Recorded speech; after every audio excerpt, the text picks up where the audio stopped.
Rubika, who helps people and lives in conditions of war, begins to have tender feelings for Armin, but cannot decide to confess. After a seemingly tragic end, she wakes up in the body of her 22-year-old self with Armand's ring, determined she wants to find her lover, but Rebecca is stopped by Duke Claimer's proposal. Already being a duchess, the main character comes up with a plan to undermine the reputation and ruin of her husband, followed by divorce. But the Duke, having seen an unprecedented talent in Rubik, begins to develop a genuine interest in her, as a result of which all plans go downhill. The girl herself did not understand when everything went wrong. The woman said she didn't feel anything. Her body doesn't listen. The man was noticeably nervous and tried with all his might to support her. He asked not to move because she was wounded and to try to calm down. But she felt that this was the end. Then there will be eternal darkness. Therefore, Rubika took in more air and gathered her last strength. She had something important to tell. She couldn't die without saying it.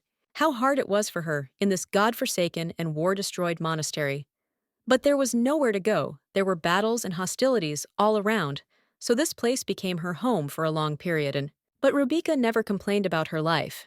Yes, it was hard for her, even very hard, but the woman was always grateful for what she had.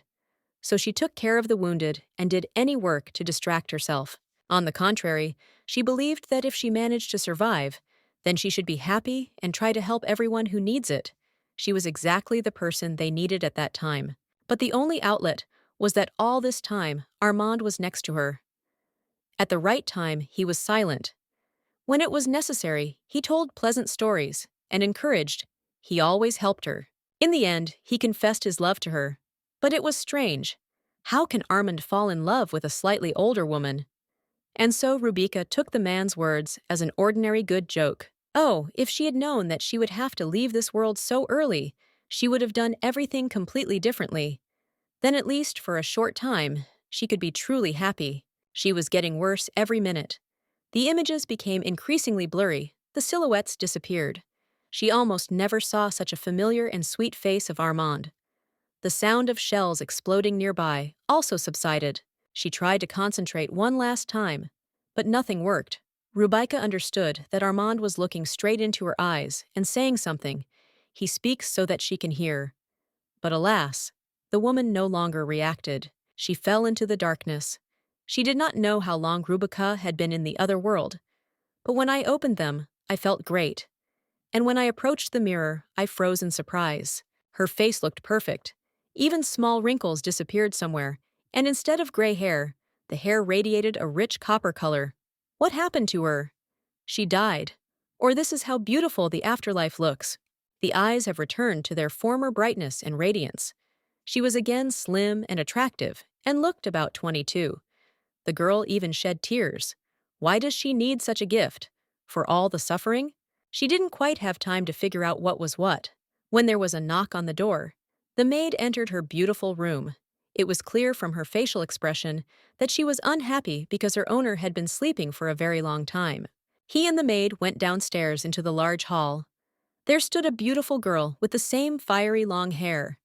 She was also angry and asked why her sister was making her wait. It was her cousin, Angela. The girl has always had a bad character, and today was no exception. She was in a bad mood because Rubika had overslept and had to wait. The girl defiantly sat down on a poof near the mirror and ordered her sister to get to work and comb her hair. Rubika wondered why she was being treated so rudely and unceremoniously. And she got to work. The girl perfectly remembered what Angela's hair felt like. The sensations were unforgettable when she touched those fiery curls. They were simply amazing.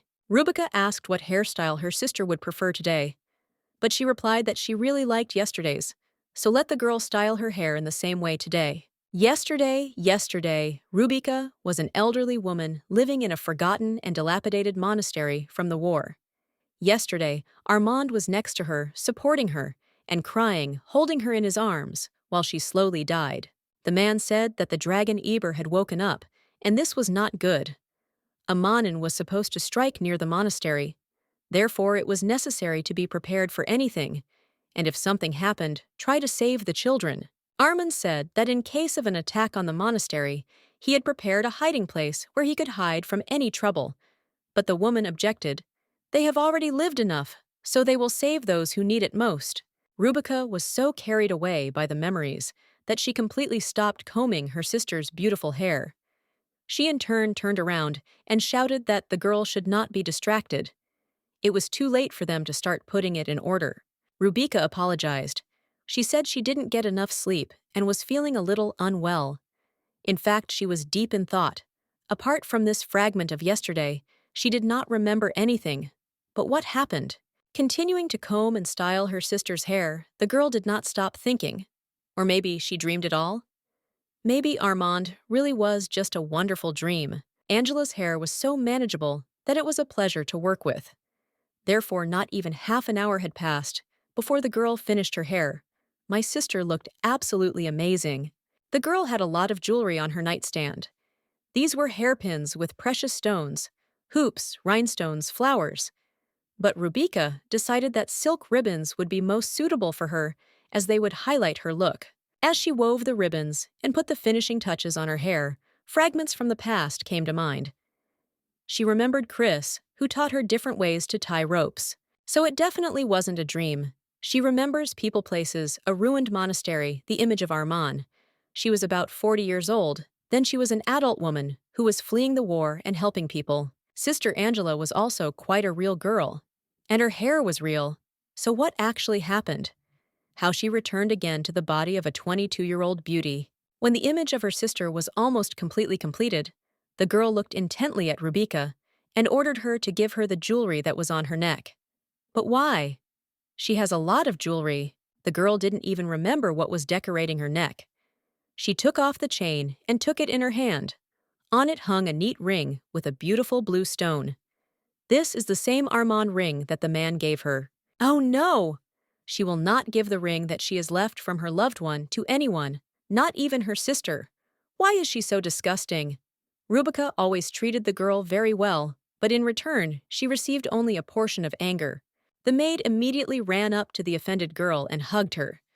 She told Rubica that Angela just wanted to take a closer look at the jewelry, so she shouldn't have been so rude to her younger cousin. Due to her nasty nature, Angela really decided to take offense. She pouted, turned away from the girl, and said that she didn't want to see her anymore. Let her get out. This was not the first time, so Rubica was quite accustomed to this behavior from her sister. She asked the maid where her aunt was now. The woman replied that the lady was in the hall and was receiving guests together with her husband. Rubica went out into the corridor. It's strange, it's morning, and my aunt and uncle are already receiving guests. But who showed up at the estate so early, and why? Something is wrong here. The atmosphere is quite strange. Rubica approached the butler, and as if nothing had happened in her usual manner, asked the man what year it was. She cited a headache, so she couldn't remember the date. Hearing that, it was 237.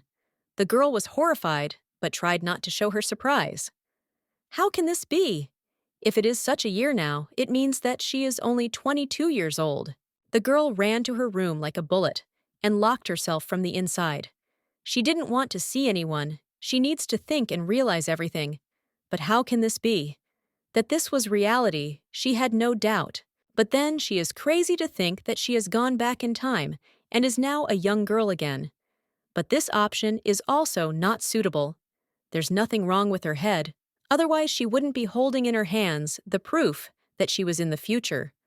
Armand's ring. Rubica lay down on the bed and cried bitterly. Why did this happen to her? But no matter how her life turns, and no matter what reality she finds herself in, no one can take the ring of her beloved man away from her. If she went back even further in time, she could probably see her mother. She would like this so much to feel the warmth of her family's embrace, at least once again, and forget about all the problems in the world. But you can't think about sad things now. She needs to concentrate on the situation that happened and decide how she will act next. After all, in 4 years, a terrible battle should begin. The kingdom of Cerritos, which was located in the Rocky Mountains of Cerise. It was a small and poor country. Its inhabitants did not specialize in anything, but a great inventor worked next to the founding king. It was he who opened the mysterious mine, which contained an incredible amount of mana, and from that moment on, history on the continent changed dramatically because the magic mana stone had the strongest energy. A certain inventor, who later founded the Claimer family, used the energy of these stones to create terrible and very powerful weapons, and this weapon was used to get rid of evil dark demons. For over 400 long years, the Claymore family continued to invent, and this gave unprecedented results. They enriched the kingdom with money from the sale of weapons to such an extent that it was no longer afraid of enemies. But 4 years later, something inexplicable happened. Claimer's very invention began to destroy the kingdom of Cerritos from the inside, and everything did not go according to plan for the king and his military commanders. People began to say that this time Duke Claimer had invented something unimaginable. It was a weapon that could fly in the sky. Some people argued that such a big thing couldn't just stay in the air. But the fact remained a fact. The weapon actually flew. And everyone realized that Claymore was really developing impossible things. Therefore, the time has come to fight the monstrous dragon. And one fine day, people who worked in the field saw the weapon with their own eyes. It was a huge unit, and he actually moved through the air without any support. But suddenly, bullets began to rain on people's heads, and they fell straight from the iron monster that hung over them. Many workers died that day, and no one, not even the inventor, could explain what happened. It was then that Rubika's cousin was also on the street. A shrapnel hit her, and the girl died tragically.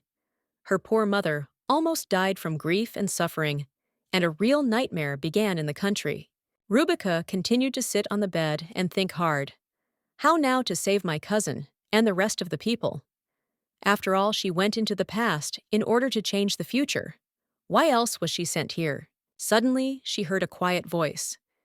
It was very familiar and just sounded out of nowhere. After a second, the girl understood. It was the voice of her late grandfather, who asked her to hide Armand's ring away from prying eyes. There was a sudden knock on the door. The girl didn't even have time to say anything when her uncle appeared on the threshold and her aunt behind him. They were a little excited, but there was a smile on their faces. The girl asked what kind of guests had been in their house since the morning, and why the relatives were in such a good mood. To her question, the uncle replied that there was a reason Duke Claimer asked for her hand. It turns out that it was he who came to visit them today and talk to her family. He has been watching Rubika for a very long time, and today he decided to propose marriage to her. Isn't this happiness? But how can this be? The girl simply froze in surprise. This is definitely not a mistake, because in her past life she was lonely. So why is everything not going as it was before? Why did he decide to marry her? But the relatives were not aware. They said that it was better for the girl to know why the Duke decided to marry her. Apparently he liked her, so he thought of starting a family. But this is wonderful. He's a strange man. He marries a girl whom he has never even met. And he even takes care of all the expenses for the wedding. Something is wrong here. Maybe he confused Rubika with some other girl. But my uncle objected. There can be no mistake. The Duke knew her deceased parents, and also knows that her uncle is the girl's official guardian, which is why he came to ask for her hand. The aunt reminded that it was thanks to Rubika's father that her name was included in the register of noble persons of the country with the status of a half-baron. Therefore, this marriage can be formalized. Yes, once upon a time, her father delivered grain from his reserves to people during a strong storm. That year, there was a terrible harvest, and many people went hungry. For such a feat, the man received the title of Baron from the king. But unfortunately, after this, my father lived only 6 months. After his death, the only thing he and his mother had left was huge debts. Rubika's mother could not withstand such a blow of fate, and soon also died. Since the girl was still too young to take care of herself, her uncle and his wife became her guardians. Then Rubika was happy, because she thought that her relatives would be kind to her. But everything turned out to be completely different from what the orphan imagined. The uncle paid off all his father's debts, but then his lawyers made sure that the Werner mansion and their title passed to him and his wife and daughter. So Rubika was left with nothing. A few days later, an envoy from Duke Claimer again arrived at his uncle's house. The man called his niece and happily told her that he had given the answer to the inventor. He will marry Rubika to him. This news touched the girl to the core. How dare my uncle give his consent to her wedding, and didn't even ask her opinion? She is not some kind of thing, but a living person. Besides, she hadn't even seen her fiancé. The aunt actually got angry at this reaction from her niece and shouted that they wanted to surprise her, but she, ungrateful, did not appreciate the kindness of her relatives and turned her nose up. Edgar Claymore was the 24th Duke of the Claymore family. 3 years ago, his parents died in an accident, and then their son took his father's place and became the most eligible bachelor in the empire. But not only this fact made him popular among all segments of the country's population, he was also an inventor, and thanks to his mental abilities, became the king's right hand. He was also incredibly handsome, so what was left for this poor girl? She could not go against the wishes of her guardians, and high society will not understand her if she refuses such a worthy and adored person as Duke Claymore. On the other hand, it was this man who invented the most terrible flying weapon, because of which many people died, including her sister. How can Rubika like him because he is a killer? How can a girl explain to her aunt and all the other family members that in 4 years they will all die from weapons created by the hands of Duke Claymore? No one will believe her that she was in the future and saw everything. She simply cannot marry the Duke, and all because she always kept the ring that Armand left her near her heart. That's who she would like to marry. But how can she do this in the future? On the other hand, she was gently reminded that she was no longer at the age to marry for love. Her relatives need useful connections, so the Duke will be an excellent match for all of them. Tomorrow, my aunt and uncle are hosting a reception to which Duke Claymore is invited.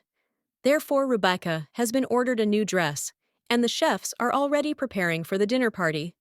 Everything must be at the highest level. The poor girl realized that arguing with her mercantile relatives was useless. She cited a severe headache and ran to her room. Why is life so unfair to her?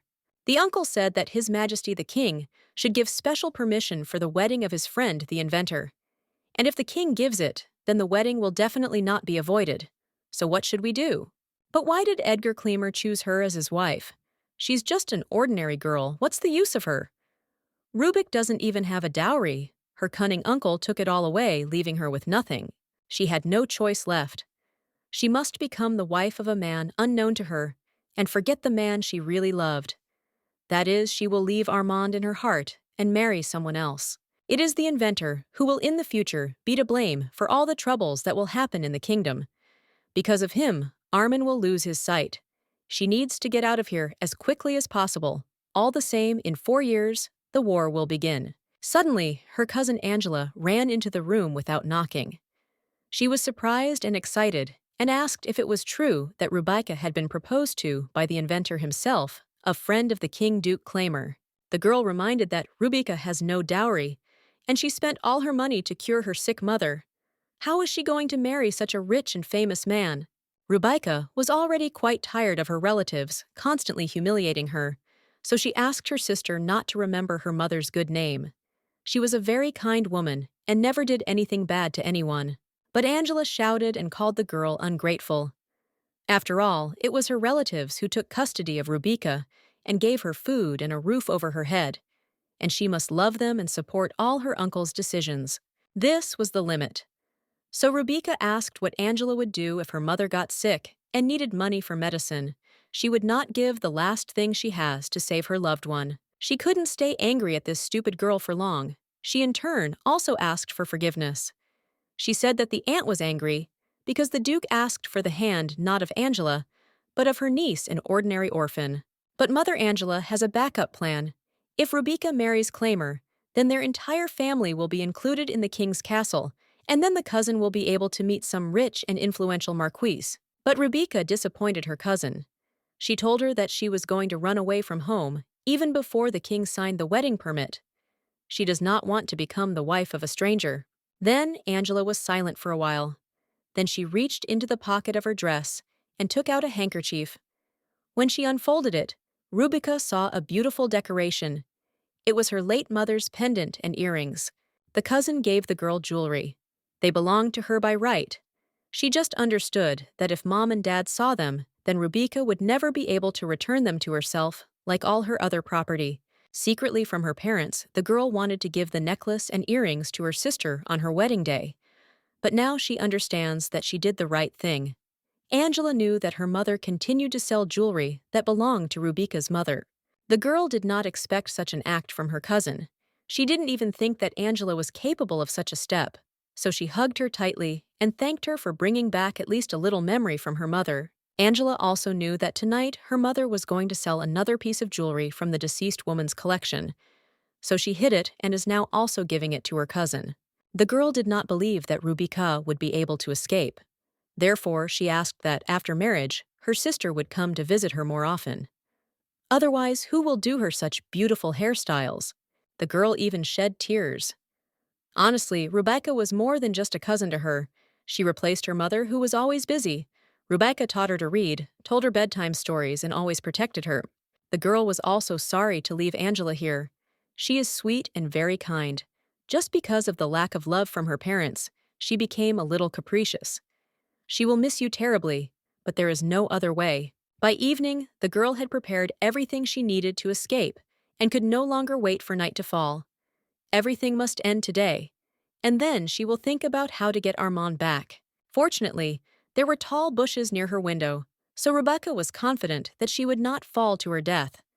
After all, she had to escape through the window in order to be unnoticed and bypass the estate security. It was dangerous to get through the front door because it was just time for dinner, and the whole family, except Rebecca, was sitting at the table in the living room, and from there, the front door was visible. Therefore, she preferred the path through the window. What happened next was even more difficult. After the girl left the house, she found herself in a garden surrounded by a high stone fence. It was over this that he had to climb in order to be free. When she found herself outside the estate, she decided to take a little rest and calm down. It was necessary to decide what to do next and where to move. You can go to the capital, find a job, and earn some money. Judging by the memories of her past life, she will have to work as a maid for 2 years to get some gold, and then go to the south of the country. And there she will be able to find Armand. She must have been talking to herself out loud, because suddenly a man grabbed her hand painfully and asked if she wanted to earn some money. This frightened the young girl very much. The man was wearing a robe, but when he raised his head, Rubika realized that in front of her was a young guy. He told the girl to try to explain why she climbed over the fence at such an hour. Rubika was so scared that she couldn't say a word. So the guy took her hand and pulled her somewhere away from the Werner mansion. The girl began to ask the stranger to let her go. She is the adopted daughter of the Werners. The young man turned around and looked carefully at the girl. He said he knew perfectly well who she was. But how can a girl call herself a lady if she climbs fences? She will soon become a duchess. So that the stranger would take pity on her and let her go, Rubika decided to lie a little. She said that she had to leave in a hurry because her brother had suddenly fallen ill and she needed to visit him. The guy asked why not go out through the door. Then Rebecca replied that the whole family was preparing to meet Duke Claimer, and if they knew that she was going to leave, they would not allow it. The girl lied, looking into the stranger's eyes. But during the conversation, Rubika noticed that the young man was very handsome. He has beautiful facial features and a very penetrating gaze. The guy, without thinking for a long time, took the girl's suitcase and threw all its contents onto the road. After looking at the things, he concluded that a simple maid could not have such expensive things. Then the man's gaze fell on the jewelry that had fallen out of the suitcase. How did the servant end up with such an expensive pendant? It is beyond the means of many marquises and barons. And here is an ordinary girl, so she's a thief. Then, strange things happened. A carriage drove up to them, but as it turned out, it had no wheels. Rubika thought that she was moving on magical monostones that produced energy. The guy came closer to the carriage and knocked on the door. He said it was Stephen, and he caught the thief while scouting the grounds of the estate before his arrival. She stole the Werner family's treasure. Wow! So that's the story she ended up in. She was mistaken for a maid and a thief, and now her hands will be cut off.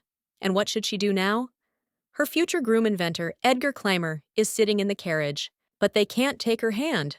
Why then would the Duke marry a poor cripple? The girl knelt down and began to collect the contents of her suitcase. Then she heard the carriage door open. Quiet but confident steps were approaching her. Is he really going to execute her with his own hands? This can't happen. He is a noble man. Why should he participate in this kind of business? The Duke slowly leaned towards the girl, so as not to frighten her, and asked for what reason she steals clothes and jewelry from her owners. There must be a good reason for such actions. Rubika began to have a panic attack, which she tried with all her might to calm down. But it turned out badly. The girl prayed to all the gods, both good and bad, and then also slowly raised her head up and looked at the Duke. But it would be better if she didn't do this. It would be better if she went blind, because the most beautiful eyes in the world looked at her. She had no idea that a man could look so perfect. She had no idea how to behave around such a delightful young man. Rubika was afraid to open her mouth, lest she blurt out some nonsense and drive herself even deeper into a corner. The guy looked at the girl more carefully. Exactly a beautiful brunette with dark brown eyes. She definitely fits the description of his fiancée. Is this really her? Or did someone play a stupid joke on him? The inventor decided that he would not delay for a long time, and directly asked the stranger to give his name and surname. And when I finally heard that the girl's name was Rubaka Werner, I was very surprised. The Duke's guard instantly fell to his knees and began to apologize to his master for not recognizing his lordship's bride. It was dark, and the girl did not look at all like a rich duchess, more like a servant. The man smiled slightly so that Rubik could not see, and told the guard that he should apologize not to him, but to the young mistress. And the young servant immediately bowed his head in front of the girl. Rubika calmed down slightly and told the young guy to get up from his knees. This should not be done, since she is not going to marry Mr. Claimer and become a duchess. The inventor was slightly taken aback. What kind of news is this? He leaned sharply towards the girl and tried to look her straight in the eyes. He asked what it meant that she didn't want to become a duchess. His deep blue eyes looked straight into her soul. She was momentarily speechless at the man's beauty. What should I answer her? Yes, she doesn't want to marry him, but he cannot explain the reason. Edgar raised his hand, and for a moment, it seemed to Rubika that the man wanted to hit her, but he just called his assistant Cal in this way. The Duke asked where the messenger was, who brought the letter from the Werners yesterday. The assistant said that unfortunately, the messenger was not here, but according to him, young Miss Rubaka Werner agreed to this marriage without any objections. Apparently, this is some kind of misunderstanding. Suddenly, her aunt's shrill and disgusting voice was heard near the carriage. She ran up to the girl and menacingly asked where she had gone and what she was doing here. The woman, furious, had already swung her hand to hit her niece, but then the hand that swung at the girl was suddenly intercepted and not allowed to strike. Rubika just opened her mouth in surprise. This was the first time someone stood up for her, and these were complete strangers to her. Edgar Claimer looked at the woman carefully. She seemed to him a real rude, hysterical woman. It's a pity that his fiancé has such a guardian. The girl probably never heard a kind word from her. The woman began her pathetic excuse.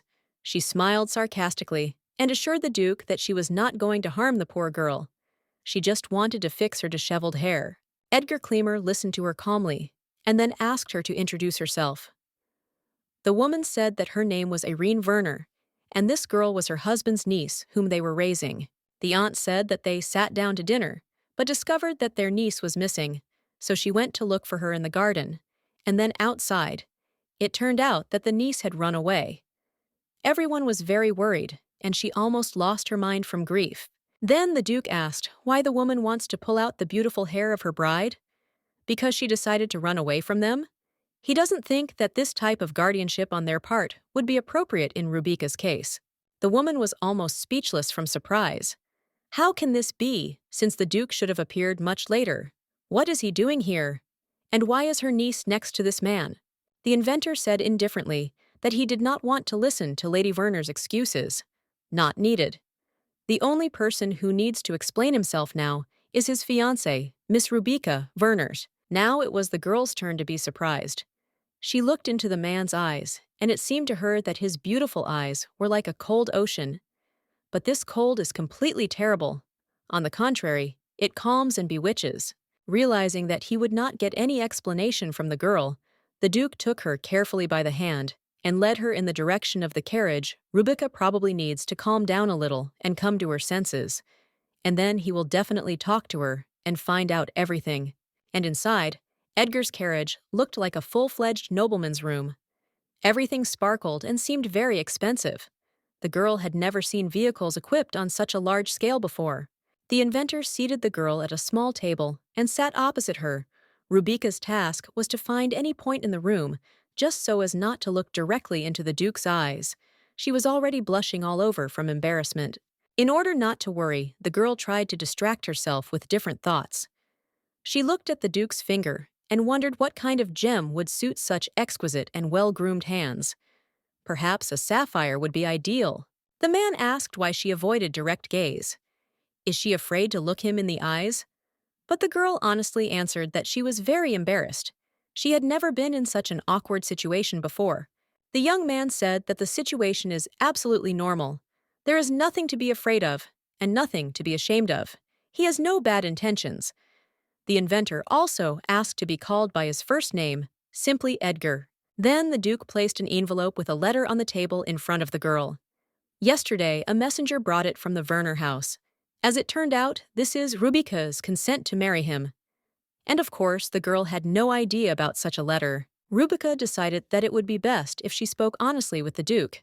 Therefore, the girl took a deep breath into her lungs, and as she exhaled, said that she had been in love with another person for a long time. Therefore, it would be dishonest to agree to marry Edgar. It seemed that the Duke was not at all surprised by this news. He remained calm and only asked to tell me a little about his loved one. She must convince him that she is in love with someone else. In response, Edgar heard from the girl only that her beloved man's name was Armand. Nothing more, absolutely nothing. So the guy started asking Rubica questions himself. The man asked what color Armand's eyes were, what his title was, where he lived, what his height and character were, and what his interests were. Could Rubica still be in contact with him at this point? The girl could not give a clear answer to any of the questions posed. She, it turns out, knew nothing at all about the man she seemed to love. She was very ashamed. To the Duke's last question, whether this man loved her, she replied that she did not know. Armand is a very good and generous person, but she is not sure of his feelings and his love. But the more important thing is that she really loves him. Finally, Edgar showed his emotions. He approached the girl, cupped her face with his hands, and whispered slightly nervously for her to stop talking nonsense. To deceive him, you need a little more effort. She's not doing well. The man seemed angry. He got up from the table and began to walk around the room. That is, except for the name of her beloved, she knows nothing about him. But how can you love a person knowing only that his name is Armand? But Rubica decided not to give up. She also stood up and finally looked the man in the eyes. And her look was very determined. She asked if the Duke had truly loved at any time in his life. Then she got really excited and asked a completely logical question. Why should she become his wife?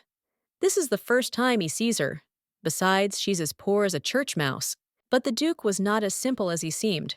He decided to answer the girl in her own words. What about feelings? He wants to marry her because he loves her very much. Will this answer satisfy the young liar? This angered the poor girl, and it seemed that the conversation had simply reached a dead end. As far as she knows, the Duke did not believe in love at all, and had previously said that it was disgusting to him. Where did these feelings come from? The man objected. He answered absolutely calmly that even if a girl is in love with someone else, this does not change the situation at all. He still wants to marry her, and will definitely do so. Rubica was indignant at this man's behavior. Now he openly mocked her, talking about love. How can he even talk about feelings for a woman he sees for the first time? This arrogant Duke probably has a hobby, shocking people and watching their reactions. Therefore, Rubica told the guy that he was behaving very rudely towards her. The Duke smiled. He was really amused by this situation. Therefore, he said that honesty should always be present in couples in love. That's why he likes that.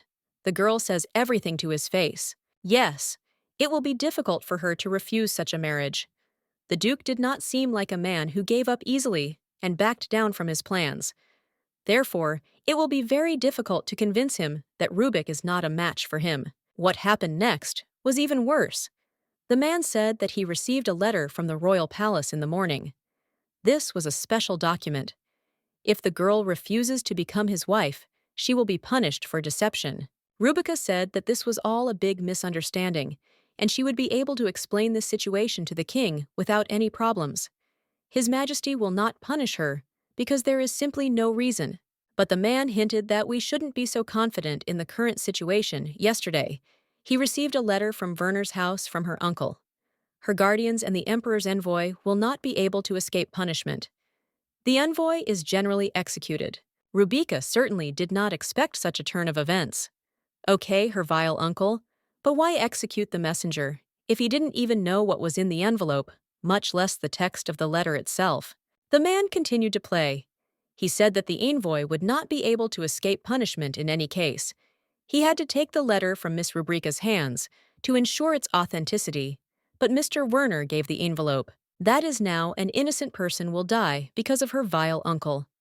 How can this even be possible? What kind of laws are these? Then why didn't Hersa come personally to propose to her? Then everything would have been different. The man sighed heavily and propped his head on his hand. He said he was very busy. He is constantly busy. He has a lot of responsibilities and work in the palace.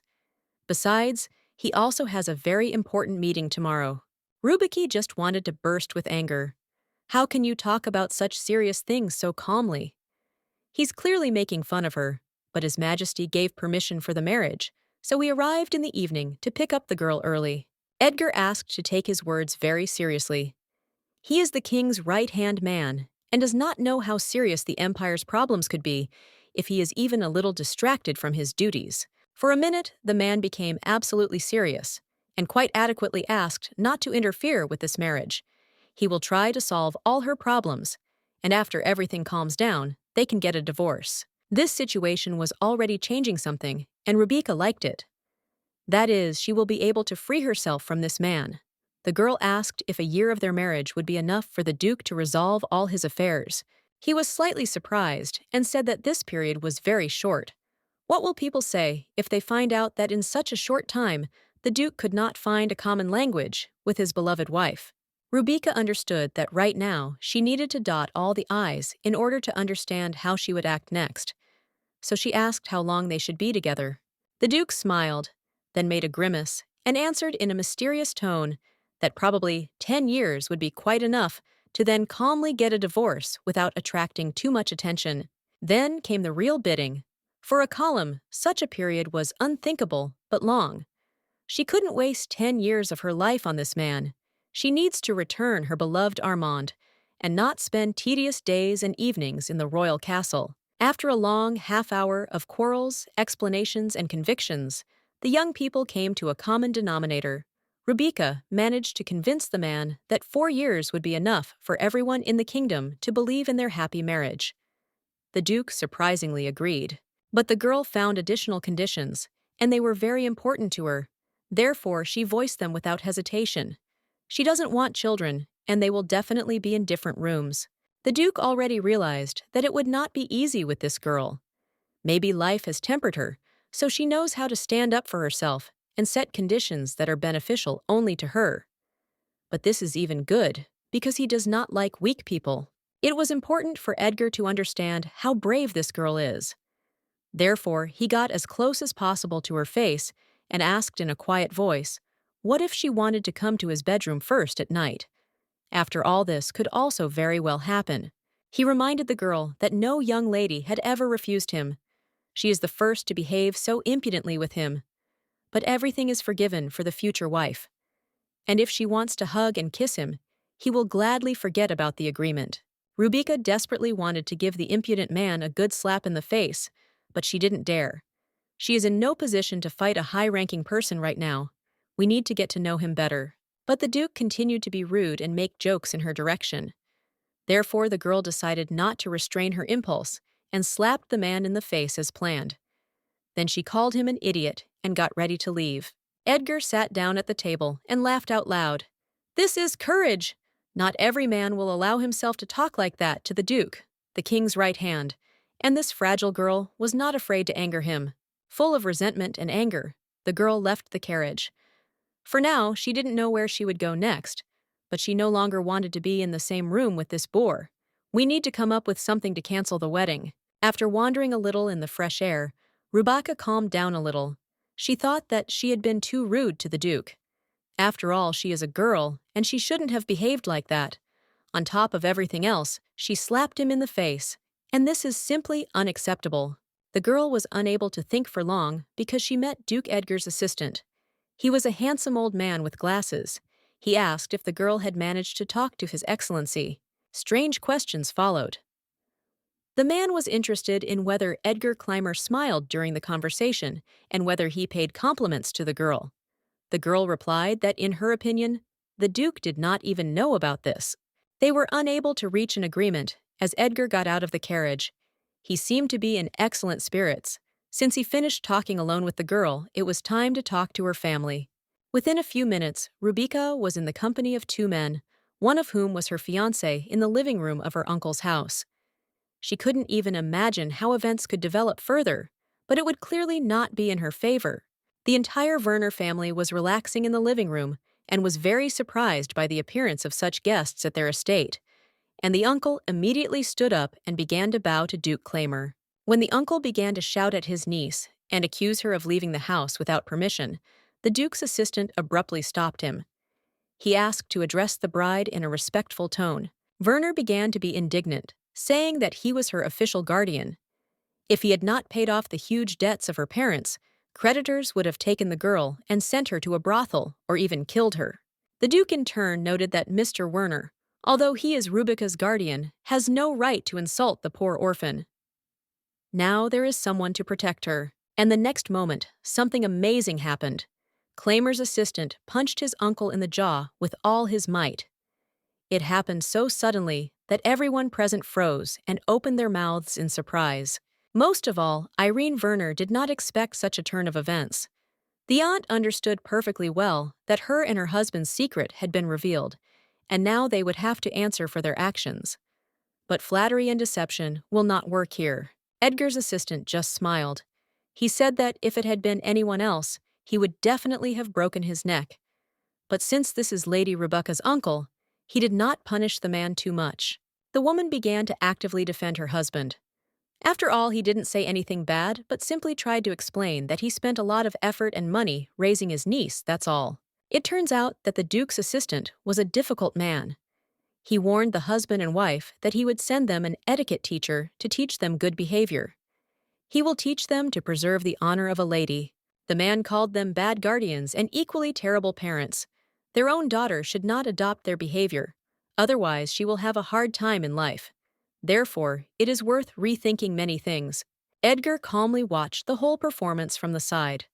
Then, he also calmly said that he had considered the Werners' offer in exchange for permission to marry their niece, Rubika. The uncle told the Duke that his niece's mother was terminally ill. When she died 6 years ago, the family's financial situation was very poor, and he had to put everything on his shoulders. They borrowed a huge amount of money against the security of the mansion. The Werners had to pay the entire debt to Rubika's parents. It was not easy, they almost lost the title of Baron, but the girl was not left to fend for herself. The woman just agreed. She said that she replaced the girl's own mother and raised her the same way as her daughter Angela. They were better guardians than Rubika's own father. And then Rubika heard terrible things. It turns out that her guardians sold her for 100,000 gold, so they just decided to earn a tidy sum from it, and how they will look into her eyes now that she has learned the truth. Irene looked menacingly at her niece, her eyes sparkling with hatred. The woman suggested that the amount was quite adequate. She and her husband spent many times more on her care food, clothing, and education. Yes, the Duke listened to all this and did not believe his ears. These vile people believe that 100,000 is not enough. They also decided to bargain. They are so callous that they consider their niece just a thing. Edgar called out to his assistant, and the man handed the Duke some papers. Uncle and Auntie watched this carefully. They thought that this was the king's permission for Rubika's wedding. They will get money for it. The Duke said he carefully examined Rubika's father's books and debts. And in some strange way, they were all connected with the activities of Martin Werner, the girl's uncle. And in addition, Edgar's assistant reported that the person who introduced the dishonest private moneylenders to Cedric Werner, Rubika's father, was precisely her uncle Martin Werner. The girl couldn't stand it. She ran up to the Duke and snatched the documents from his hands. After reading them, she learned that the interest rates specified in her father's contracts were too high. Moreover, the rate that was in the contract, her mother, Lady Rubica, which she received after the death of her husband, was definitely different in numbers. This meant that her guardians were committing fraud. There was a long silence. Each of those present thought about their own guardians, how to save your skins from prison Rubik, how to escape from his guardians, and the Duke, how to persuade a girl to marry him. After some time, the Duke concluded that the Werner spouses legally could not be Rubica's guardians. Then he turned to the girl and asked, looking into her eyes, if she wanted him to do something. Rubica knew for sure that the Duke did not tolerate injustice, so in any case, having revealed the crimes of her guardians, he would support the girl. So she stood up and asked her aunt and uncle to get out of her house. To say that the guardians were shocked is to say nothing. The uncle was silent, afraid to blurt out something else unnecessary, and the aunt began to be indignant. They spent a lot of money on her food, clothing, and accommodation, but the girl decided not to retreat. She firmly went to the end, so she reminded her vile relatives that a lot of jewelry and expensive dresses that they took from her could well cover the food of the knightly regiment. The girl also recalled that they live on her own father's estate, which was vilely taken away after his death, and then they forced her to work like an ordinary maid. Therefore, Rubica will also demand compensation. Realizing that they were in a hopeless situation, the relatives began to feel sorry for them. Irene Werner burst into tears, feigning deep hurt and disappointment. Calmly observing all this, the Duke invited the girl to apply to the royal court with these documents. If the Werner spouses are honest before the law, then they have nothing to fear. The house and all property will remain theirs. But the Werners understood perfectly well that if these papers got to the king, they would face expulsion from the kingdom at best, and death at worst. They appealed to the girl's mercy, asking her to remember that they were relatives. After listening to everything to the end, the Duke said that he would support Rubica in everything as his bride. And he will not report this incident to the king just because they are relatives of the girl. In the end, the contract with Rubica's parents turned out to be a fraud, and the girl's guardians turned out to be vile and hypocritical deceivers. The owner of the estate is legally his fiancée. Next, Edgar turned to his bride and asked what she was going to do with the title of Baroness. After all, after the wedding, which will take place soon, she will inherit her husband's title. That is, the girl will become a duchess. Consequently, if a girl regains the title of Baroness, then her uncle and aunt automatically lose it. And then Werner begged, "This cannot be done because their son Isaac is studying at the academy. If he loses the title, he will be kicked out." The girl answered her uncle that if his son diligently studies science and does not miss classes, then in the future he will be able to earn a title from the king. But she knew this future and knew what would happen next. The girl knew very well that Isaac was in bad standing at the academy. He spends every day that his parents send him on drinking and gambling. After some time, he will die of poverty. Then she turned to Edgar and clarified, "Will the disgraceful title of Baron Werner in any way affect the honor of the House of Claimer?" But the Duke replied that his name would not suffer from this.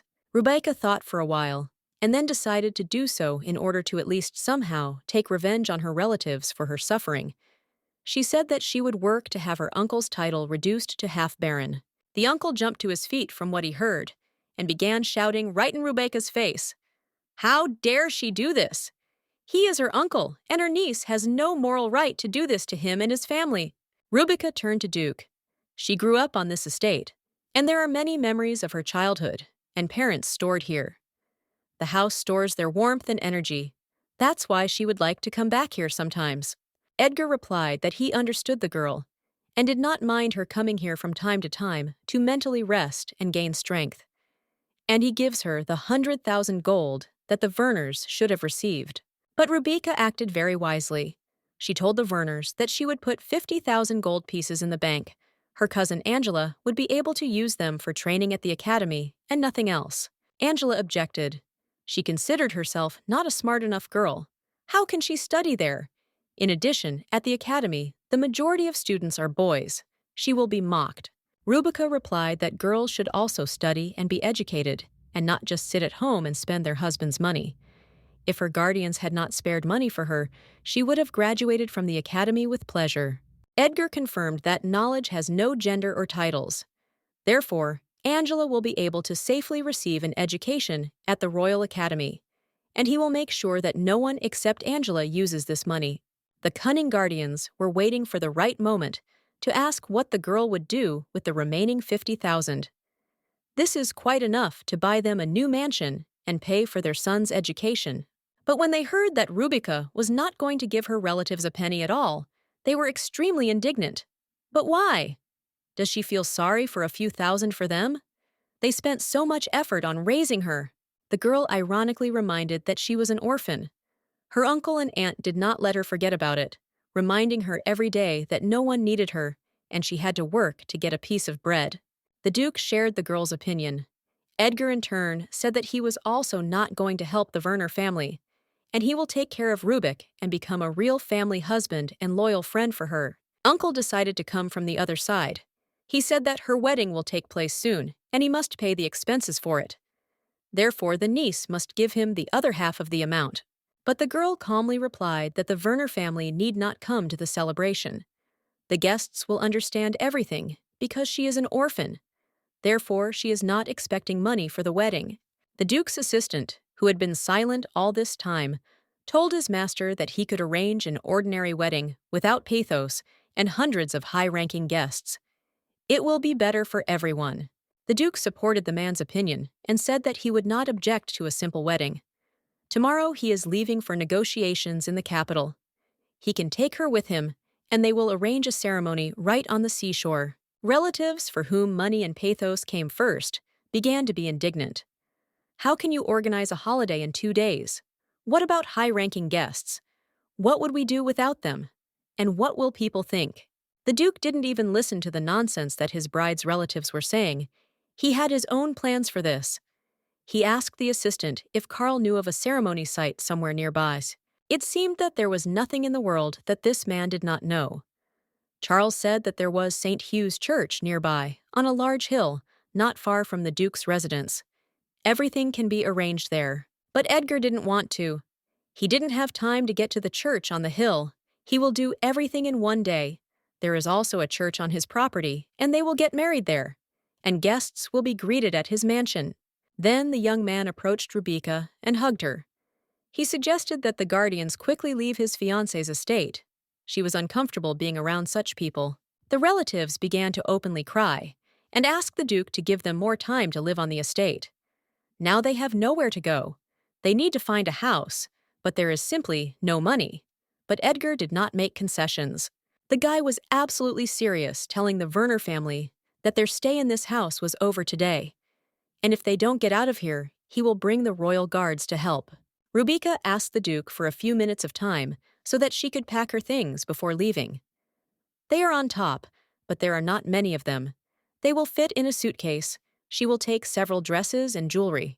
When asked what jewelry she wanted to take with her, the girl showed cute ruby earrings that were left to her from her mother. She always carried them with her. But Edgar replied that they were too simple for the status of a duchess. Now she will have completely different jewelry and expensive outfits embroidered with gold, which will only emphasize her magical beauty. Rubika understood that her life would change dramatically from today. This scared her a little. If these ruby earrings are too simple, then what kind of jewelry and what sizes do duchesses wear? It's good that she hid Armand's ring in the inner pocket of her dress. If the Duke had seen an ordinary ring made of broken blue stones, he would have ordered the stasis to throw it away. Even though Angela was quite young, she saw perfectly well that Rubika had no feelings for the young Duke at all. She could not say that Edgar had any loving feelings for her cousin. Maybe the Duke is right. Why does she need old things that will remind her of the hard days spent in this house? She asked Edgar to leave the estate as soon as possible. When they were already near the door, Cousin Angela called out to her. The girl was very upset, but not because her deceiving parents were exposed, but because her beloved Rubika is leaving this house. Rubika stopped and tightly hugged the girl who ran up to her. Who will now take care of her beautiful, fiery hair? The girl reminded her sister to comb them several times a day. Angela calmed down a little. and said that she remembered everything that Rubica told her and would take good care of her hair. The girl asked not to forget her and come to visit more often. For some reason, the girl remembered the first time she styled Angela's hair. They were in poor condition because the cousin's mother was too lazy to care for them properly, and the girl was too young to do it herself. In the area, the girl was called Confused. Angela because no one before Rubica could cope with her unruly and very curly hair. And the cousin took it and showed that the youngest could have a wonderful hairstyle. It was Rubica who convinced the girl that her natural beauty was unique, as was the color of her lush curls. Therefore, Angela should not be ashamed of this, but on the contrary, be proud of it. Farewell to Angela turned out to be the most difficult and dragged on. The Duke could not wait any longer. He had urgent business in the royal castle, so the man politely asked the girls to speed up a little. A second later, he already regretted being so rude to the girls. He told Angela that during the holidays she could easily visit her cousin at his residence, but now it was time for them to leave. Then the man looked towards Rubica's guardians.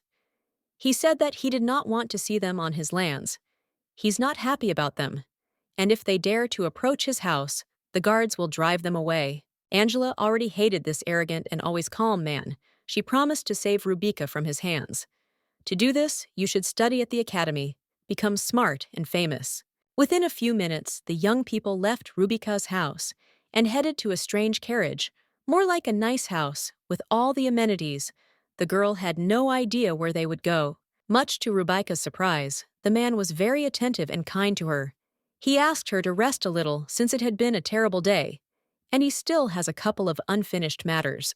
Edgar walked to the table and got down to work. He read some documents, took notes, thought a lot. He seemed to notice nothing and no one around. This is what they called a handsome man at work. Rubica quickly got tired of just sitting and watching Edgar work, so the girl offered her help. She can read and write, but the guy politely refused. The Duke explained that these documents were too complex and confusing, so he could not entrust them to anyone, not even his assistant. But he is very grateful for his fiancée's proposal. There is nothing to do, Rubica wandered around the strange and huge carriage a little more, and then went to her room. It looked like a palace, but the girl could not sleep. She couldn't cope with her thoughts. Maybe she's still in a dream. After all, this cannot happen in reality. She returned to her past, learned about the betrayal of her guardians, received an inheritance, and got married. And the latter is abnormal from any point of view. Why does the Duke want to marry her? She is a simple girl, and the title of Baroness will not help Edgar in any way, because he is a duke and the right hand of the king. And this man is also so rich that he handed over 100,000 gold pieces to her without much care. And this is a huge amount. You need to ask him to put the other half in the Ajakal Bank. It will not be destroyed in the future. If everything goes according to the same scenario, then in 4 years a terrible war will begin, and this money can help save many people from hunger. But something is wrong here. In her future, she was not married. They agreed to divorce after 4 years. But this is a very long time. She can't wait that long. Therefore, we need to figure out a way to get the Duke to do this much earlier. There is one sure way. You just need to have a lover and appear with him in public places. Edgar is a public person. He will not tolerate people talking about him and his wife behind their back. She can also become a real despot mistress in his mansion. Rubica can scold servants, find fault with little things, and fire staff. But she won't do this because she herself was recently in the role of a servant. Several other methods also failed Rubica, even lost her mood. Is there really no way out? But stop. Isn't it because of money that most married couples have scandals and contentions? Exactly. She needs to try to be very wasteful, asking the Duke for money every day, every minute. She needs to become like her uncle and aunt. Then he will definitely stop loving her and let her go. All Rubica needs is to make the Duke bankrupt. In 4 years during the war, in any case, his money as well as all his property will disappear, so it will not harm him too much. All her life, she had to save every penny.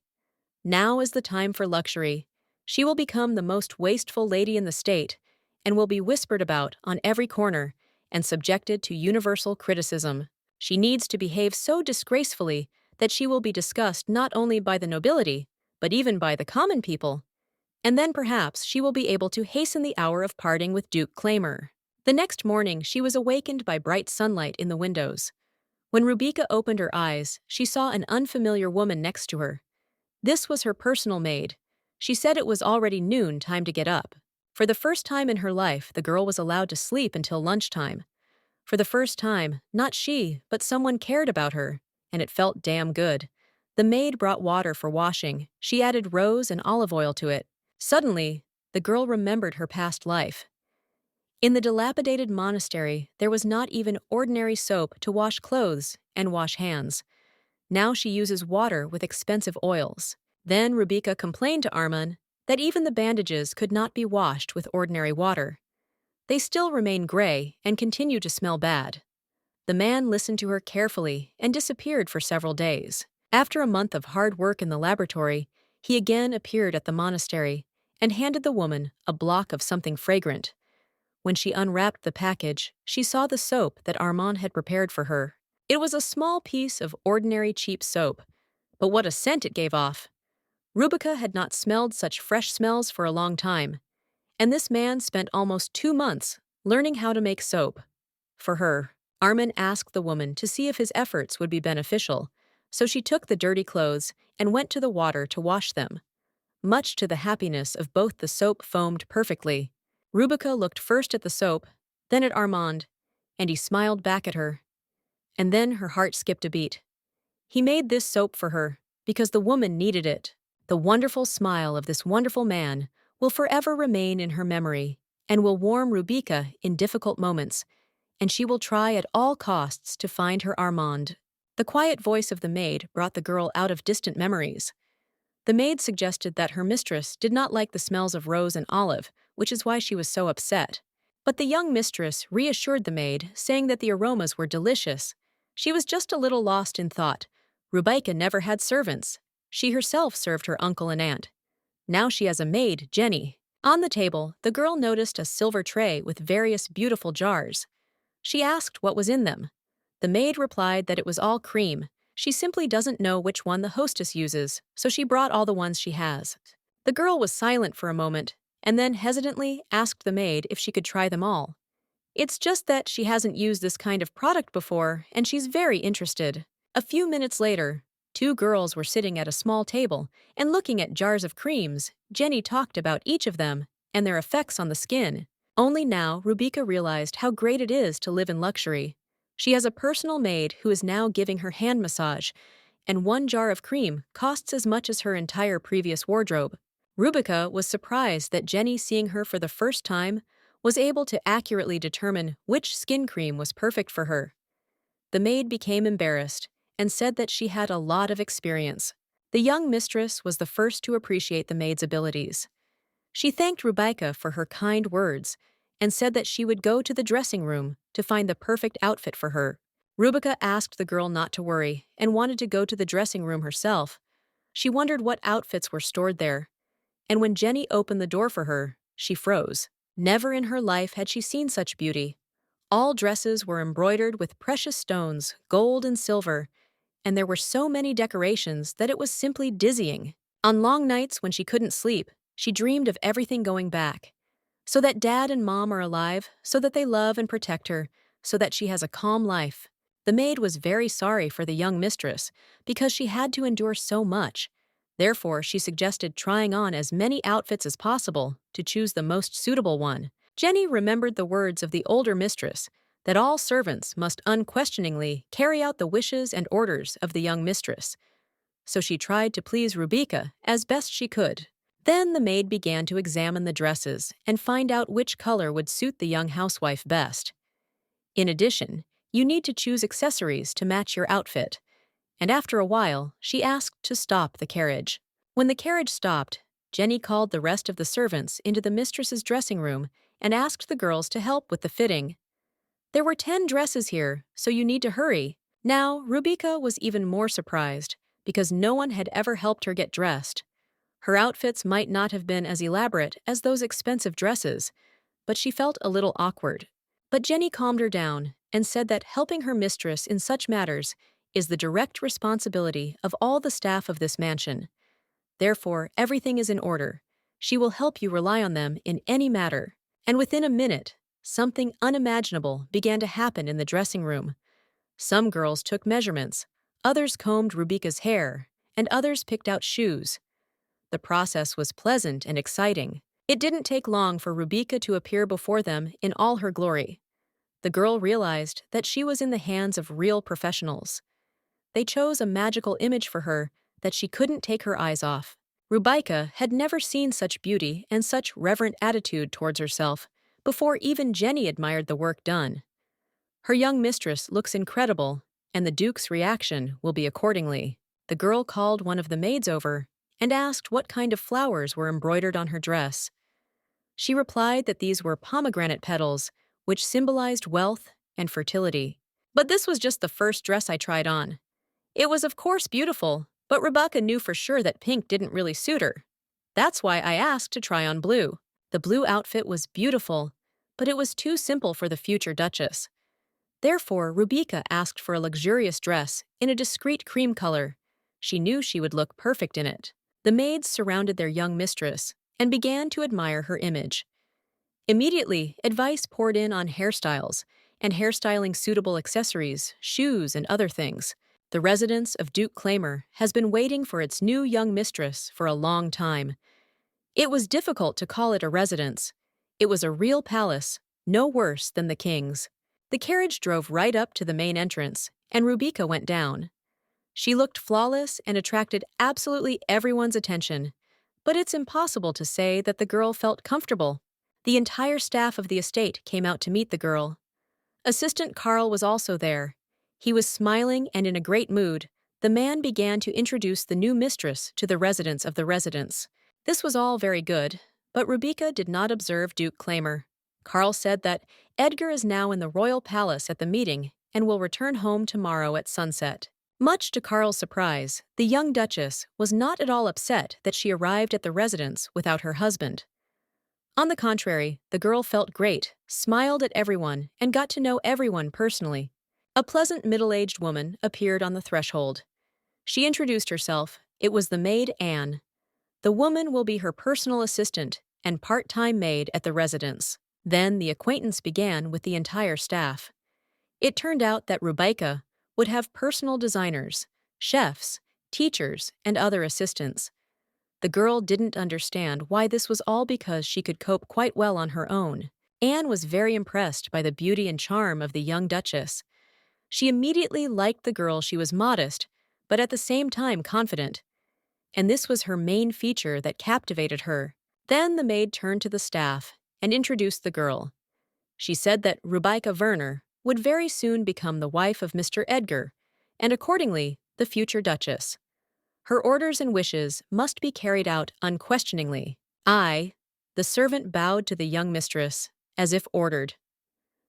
The young maids said that they would try and do everything to please their mistress.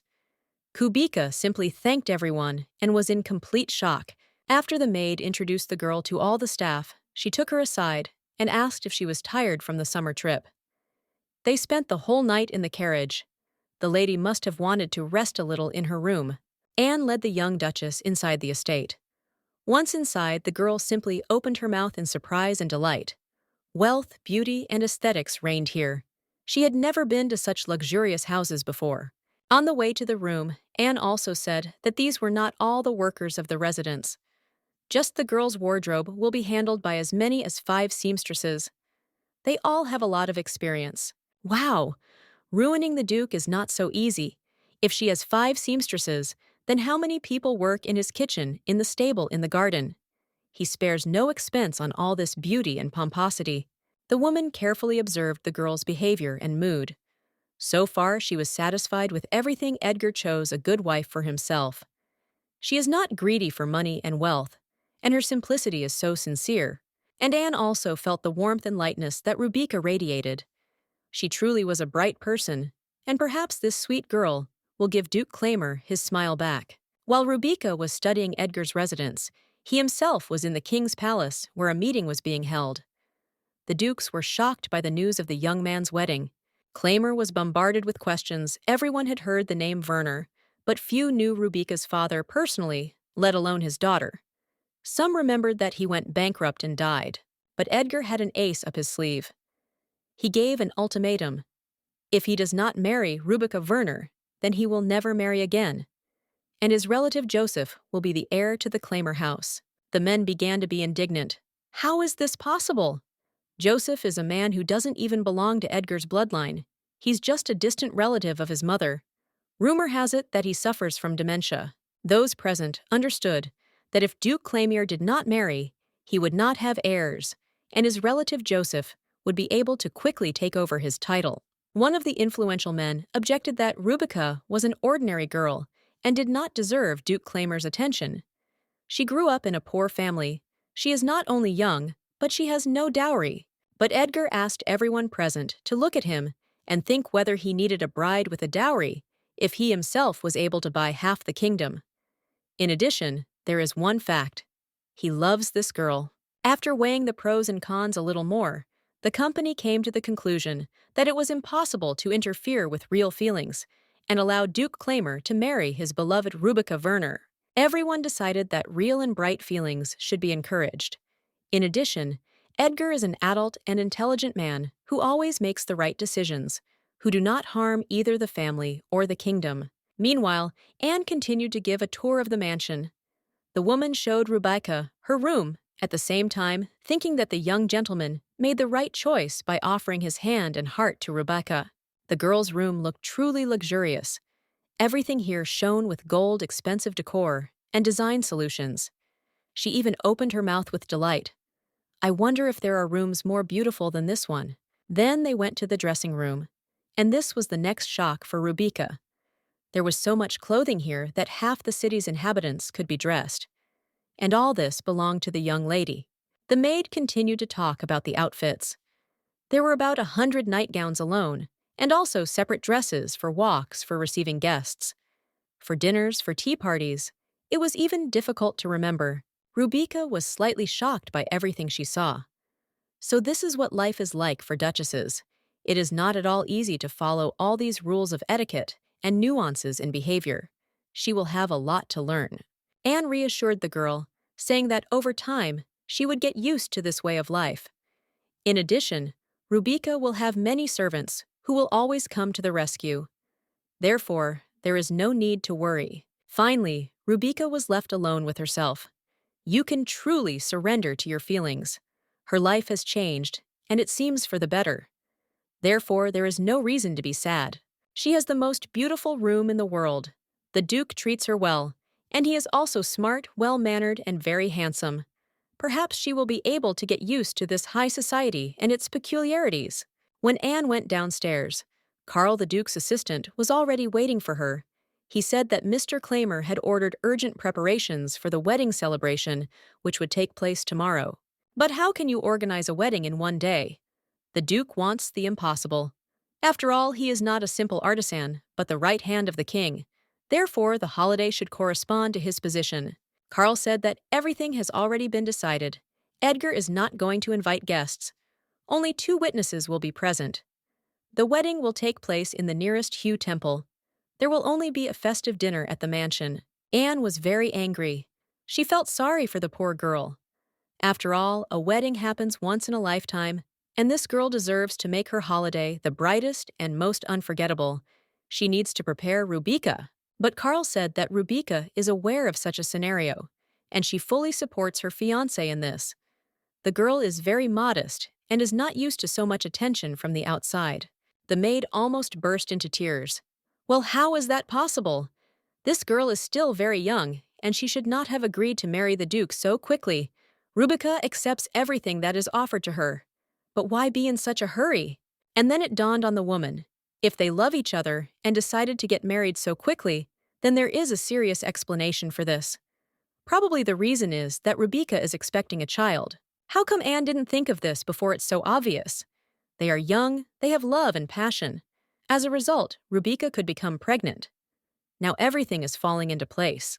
Then you need to gather all the servants, cooks, maids, and discuss preparations for tomorrow's event. Since the newlyweds do not want publicity, then there is a good reason for this, and they should all comply. But we must not let even Carl know that the girl is expecting a child.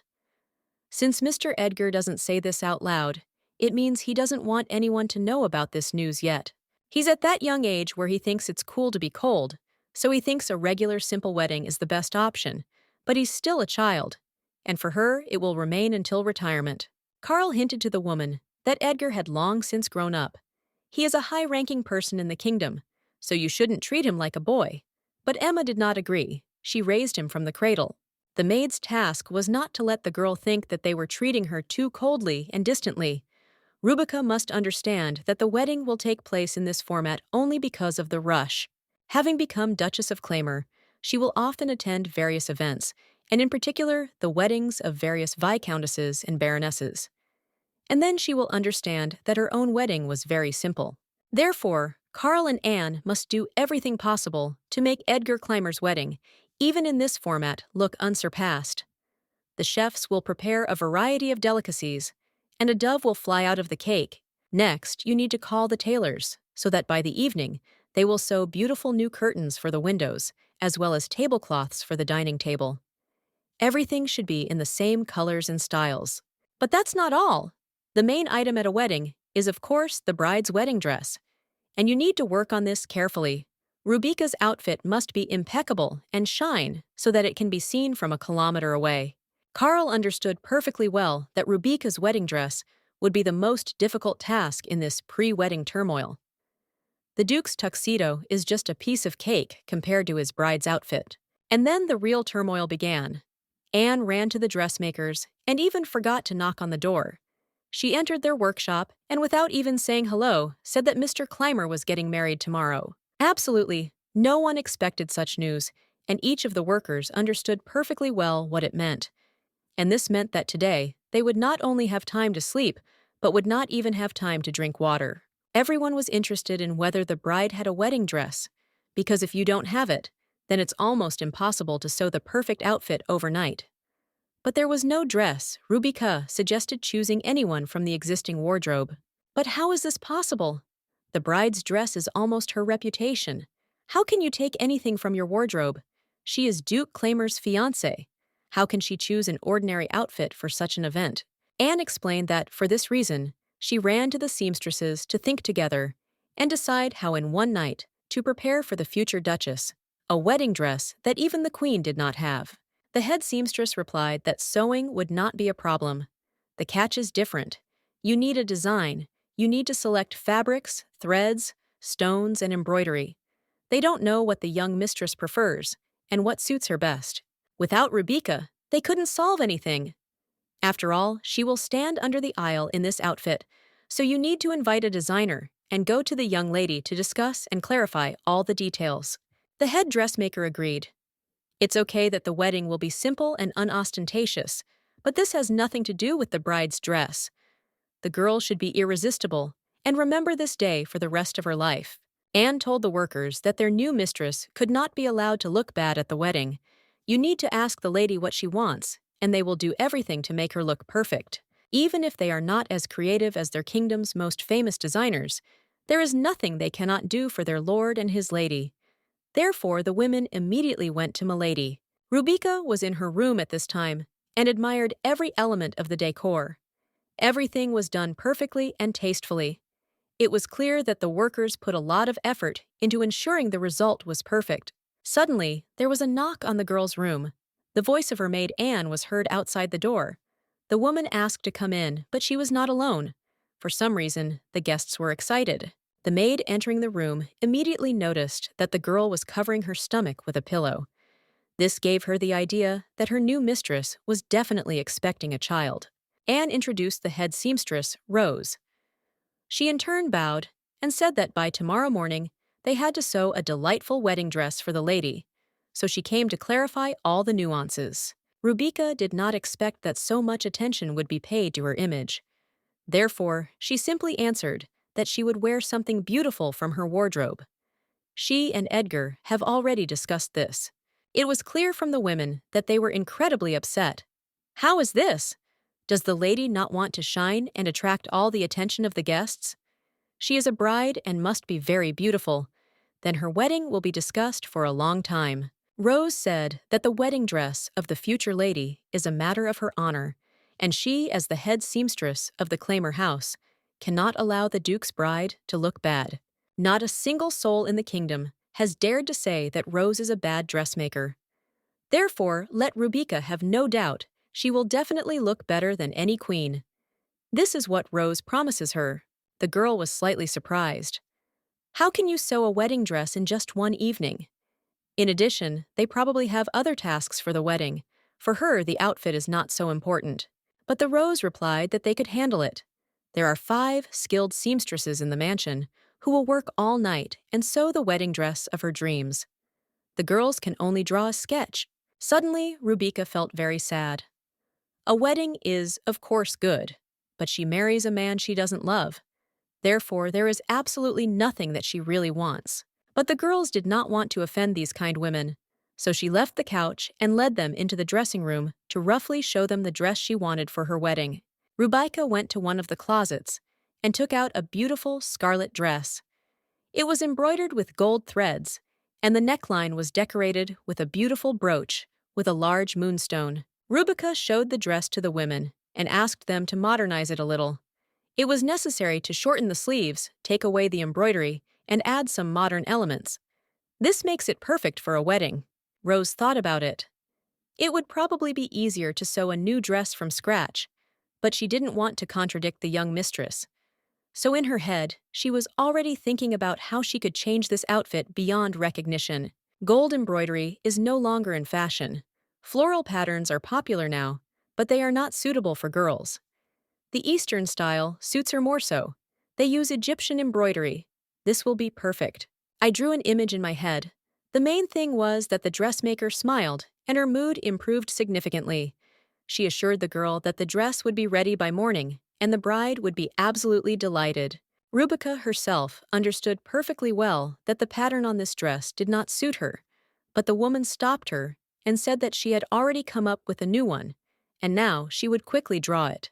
It was clear that the main dressmaker was a true professional in her field. On a regular piece of paper, using a windowsill instead of a table, in 5 minutes, she drew an image in which she sees the lady at tomorrow's wedding. A few minutes later, the woman presented her sketch to the future duchess, and it was truly amazing. Once again, the girl was convinced that only true professionals served Duke Claimer. Anne confirmed that Rose could do no wrong. All her works are very worthy. Elegant silk shine and embroidery in the original Oriental style on clothes will look very good. Rubica liked what she saw in the drawing. Rose was truly a master of her craft. What she liked even more was that women wouldn't have to sit up all night working on a new dress. The seamstress bowed and headed towards the door. She decided not to waste another minute and get to work. The woman promised that the dress would be ready in a few hours, and Rubica would be able to try it on. If Rubica thought that they would leave her alone now, then it was a mistake. Anne came up to her and reminded her that this was not all. You need to choose jewelry to match your outfit, as well as shoes, accessories, and hairstyle. And why did the girl always think that a wedding was pleasant, beautiful, and easy? It turned out that this is not at all the case. Preparing for the celebration takes a lot of time and effort, especially if you are fabulously rich. Evening was slowly falling on the ducal residence. Rubica thought that it wasn't so bad here without Edgar around. She can quite come to terms with everything. But why are the eyes constantly looking for this man? All the servants had already gone to their rooms. The girl was also getting ready for bed, when confident and measured steps were heard in the corridor. The owner of the residence, Duke Edgar Clymer, was returning home. Even as he walked, he gave some instructions to the servants, who immediately ran up to him, greeting him and smiling. It was clear that the Duke was puzzled by something. He still had an appointment. Edgar asked if everything was calm at home, and having heard a positive answer, wearily said that he only had 1 hour before the meeting. He would like to be alone for a while and rest from the road. Finally, he managed to be alone for a little while, alone with his thoughts. He really wanted to see Rubica. Edgar managed to miss the girl. But the calm did not last long. The door opened quietly. Claimer turned his head. "What's happened?" He asked the assistant not to let anyone in to see him. Why didn't they listen to him? To his surprise, a young girl unfamiliar to him appeared on the threshold. The next second, the stranger rushed to hug the Duke. He was in real shock and didn't even know how to behave in this case. What is she? How did she get here, and what exactly does she need? The girl began to actively tell something, snuggling closer and closer to the Duke, and it got to the point where he just picked her up and pushed her away. He wasn't going to let strangers hang around his neck. Clymer asked the stranger if she was afraid to be alone with a strange man at such a late time. After all, she doesn't know anything about him. Maybe he will take advantage of her defenselessness. Much to the Duke's surprise, the girl opened her eyes wide and asked very seriously when they would get married. Edgar was completely confused and even more surprised. What is she even talking about? At one point, the girl's face changed dramatically, and she began to cry, saying that Edgar Clymer had tarnished her reputation, and now he must take her as his wife. It cannot be otherwise because he is an honest man. This situation began to openly infuriate Edgar. Who is she, and why is she talking such nonsense? He reminded the girl that he was seeing her for the first time, that he had not met her before, much less touched her. The girl confidently said that her name was Helena Leopold, and the Duke thought that she was behaving so boorishly precisely because she was a member of the influential family of the Marquis Leopold. This impudent girl began to ask him to remember how they danced at the New Year's ball in the royal palace, how the Duke told her how beautiful she was. He must remember this. Clymer remembered how, at last year's ball, he was not in the mood, and the king, deciding to cheer him up, ordered him to go and dance. He could not refuse His Majesty and invited the first one who stood closer to him. The girl said that that evening the Duke took her heart, and now undoubtedly must ask her to marry him.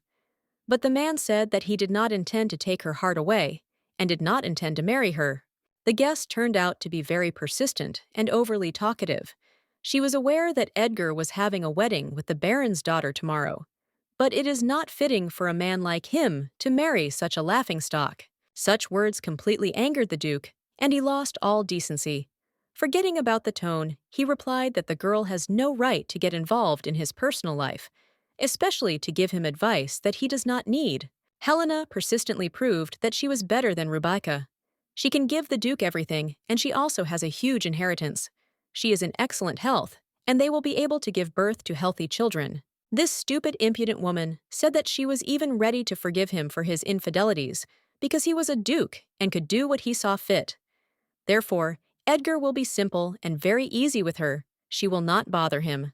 How the Duke did not ask the girl to come to her senses and calm down. But she continued. Helena is even ready to ask the king for special permission for their wedding. After all, the Duke has tarnished her reputation, so the wedding is inevitable. Edgar couldn't listen to this nonsense anymore, so he just started laughing. Not only did he not disgrace or tarnish her, he didn't even remember her name, so let him stop talking nonsense and leave. But then something began that Edgar did not expect at all. The girl began to undress in front of him. This was already crossing absolutely all boundaries, so the Duke shouted at her and asked her to stop immediately. The girl looked pitifully into the man's eyes and begged him to give her a drop of memories. The whole point is that in a week, she will be married off to an old and nasty count. It turns out that Helena really loves the Duke, so she asks for just one night to have at least a drop of pleasant moments. Otherwise, she wouldn't have come here. The Duke is obliged to help her in this matter. Edgar gestured to Stefan's assistant. He approached quietly from behind and threw a thick scarf over the girl's head. She tried to break free for some time, but the guy safely took her out of the room. Without missing a second, Clymer ordered the Marquis Leopold to be called to him. What kind of fiction is this, and what does his daughter allow herself to do? This situation needs to be sorted out immediately, preferably before the morning. The man appeared immediately. He already understood what had happened and explained that this was her daughter's last wish. He loves her very much, but cannot refuse his daughter's alliance with the Count. Edgar asked the man to take his daughter home. This behavior is completely unacceptable, but the poor father said that the girl was really in love with the Duke and asked to see him. Helena's father was also not right in the head because he did not lag behind and asked Clymer to kiss his daughter one last time. This will be a gift to her. The Duke suggested out loud that the man, like his daughter, had gone mad, but the Baron shouted and called the young man insensitive and cold-blooded. He asks for just one kiss for his daughter. Edgar could no longer tolerate this strange family, so he nodded to Stefan again, and the guy politely but assertively asked the guests to leave the Duke's house. The man tried to stop, but nothing happened. The mood dropped to zero. How can you give your own daughter in marriage to an old count just for the sake of a title and money? This is disgusting. But they did the same with his bride, giving her into the hands of Edgar. Fortunately, he is not old. But this Helena is not like his Rubik. Leopold's daughter is stupid and unprincipled. She is ready to do anything to get the Duke for herself. She is even ready to tolerate his infidelities. This is complete nonsense. Edgar went out onto the balcony and decided to breathe a little in the cool evening air. When will this day end? He has a wedding tomorrow. He needs to rest. It would be great to see Rubika now. He thinks about her constantly. The morning at Duke Claimer's residence began with general pre-wedding excitement.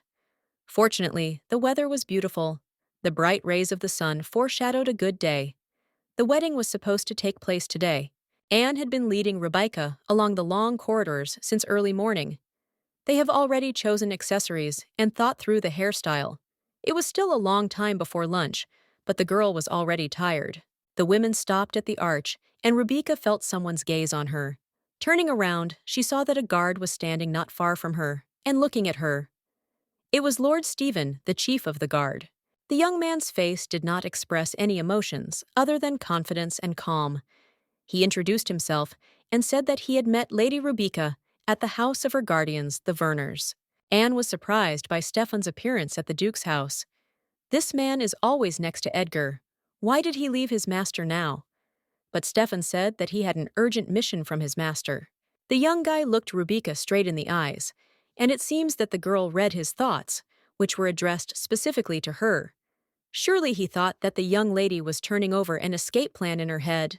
The girl also did not look away. She tried with all her appearance to show the head of security that she was not afraid of him. But she understood perfectly well that this man would become her shadow and would watch her every step. It's clear that the guy doesn't trust her. After all, at their first meeting, she ran away from her guardian's estate, trying to be unnoticed by anyone.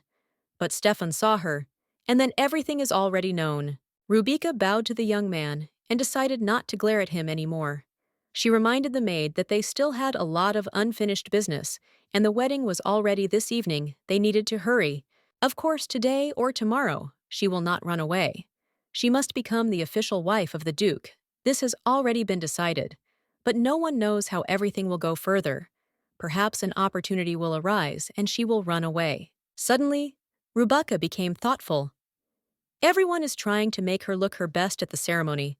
But why not make sure that the wedding venue is decorated appropriately?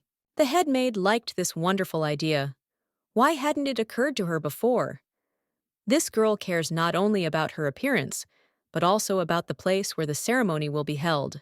Anne said that only 5 people would be present at the celebration. But this should not upset the future Duchess. Even for these people, everything must be prepared to the highest standard. But Rebecca suggested that Edgar might not like this idea. After all, these are unnecessary expenses. But he doesn't share this because he's a man, and doesn't understand that not only the bride, but everything around her should be beautiful. The maid thought for a moment and frowned. Oh, these men! But nothing they will do as they see fit in this situation. And Duke Claimer won't stop them, just not now. There will be very few guests, so the ceremony space will be small. Rebecca suggested decorating it with beautiful white flowers. They will add greatness to the holiday. You also need a lot of candles. Anne presented this picture, and she was delighted that the girl had impeccable aesthetic taste. At the end of the day, the soft light of candles will make the bride's dress even more airy and fabulous. Then Rebecca suggested that after the wedding ceremony, all the flowers and candles should be given to the guests. She read somewhere about such a tradition, and the girl thought it was very nice, and those present will be very pleased. The maid thought that it would be beautiful, and that everyone would remember the wedding of the Duke, and his young wife Anne also thought that in their residence there had not been a person with such a kind heart like Rebecca's for a long time. But Rebecca seemed to be in earnest. She said that it would be a good idea to bake a lot of cookies in the shape of the bride and groom, as well as in the shape of the Duke's residence, and distribute them to everyone living in the area. Finally, after long and painstaking preparations, the time came for the wedding. Everything in Duke Claimer's residence sparkled with cleanliness, and a festive mood was in the air. Rubika was sitting in her room. She was already in her wedding dress, with flawless makeup and beautiful hair. Everyone was waiting for the Duke to appear. His suit was also red, but a little darker. Anne saw that the girl was a little worried. A barely noticeable trembling ran through her. Therefore, the woman decided to calm her down. She looked at Rubika tenderly and with a smile, and said that she would always be there at arm's length. Everything was ready. All that remained was to wait for the groom. And Rubika decided to do it in the living room. That way, she won't miss his appearance. She wanted to quickly finish with this holiday, which she did not need at all. The maid said that everything was prepared exactly as the young mistress asked. Indeed, the living room was sparkling. Vases of white flowers were placed around, and the pale light from the candles gave a romantic atmosphere.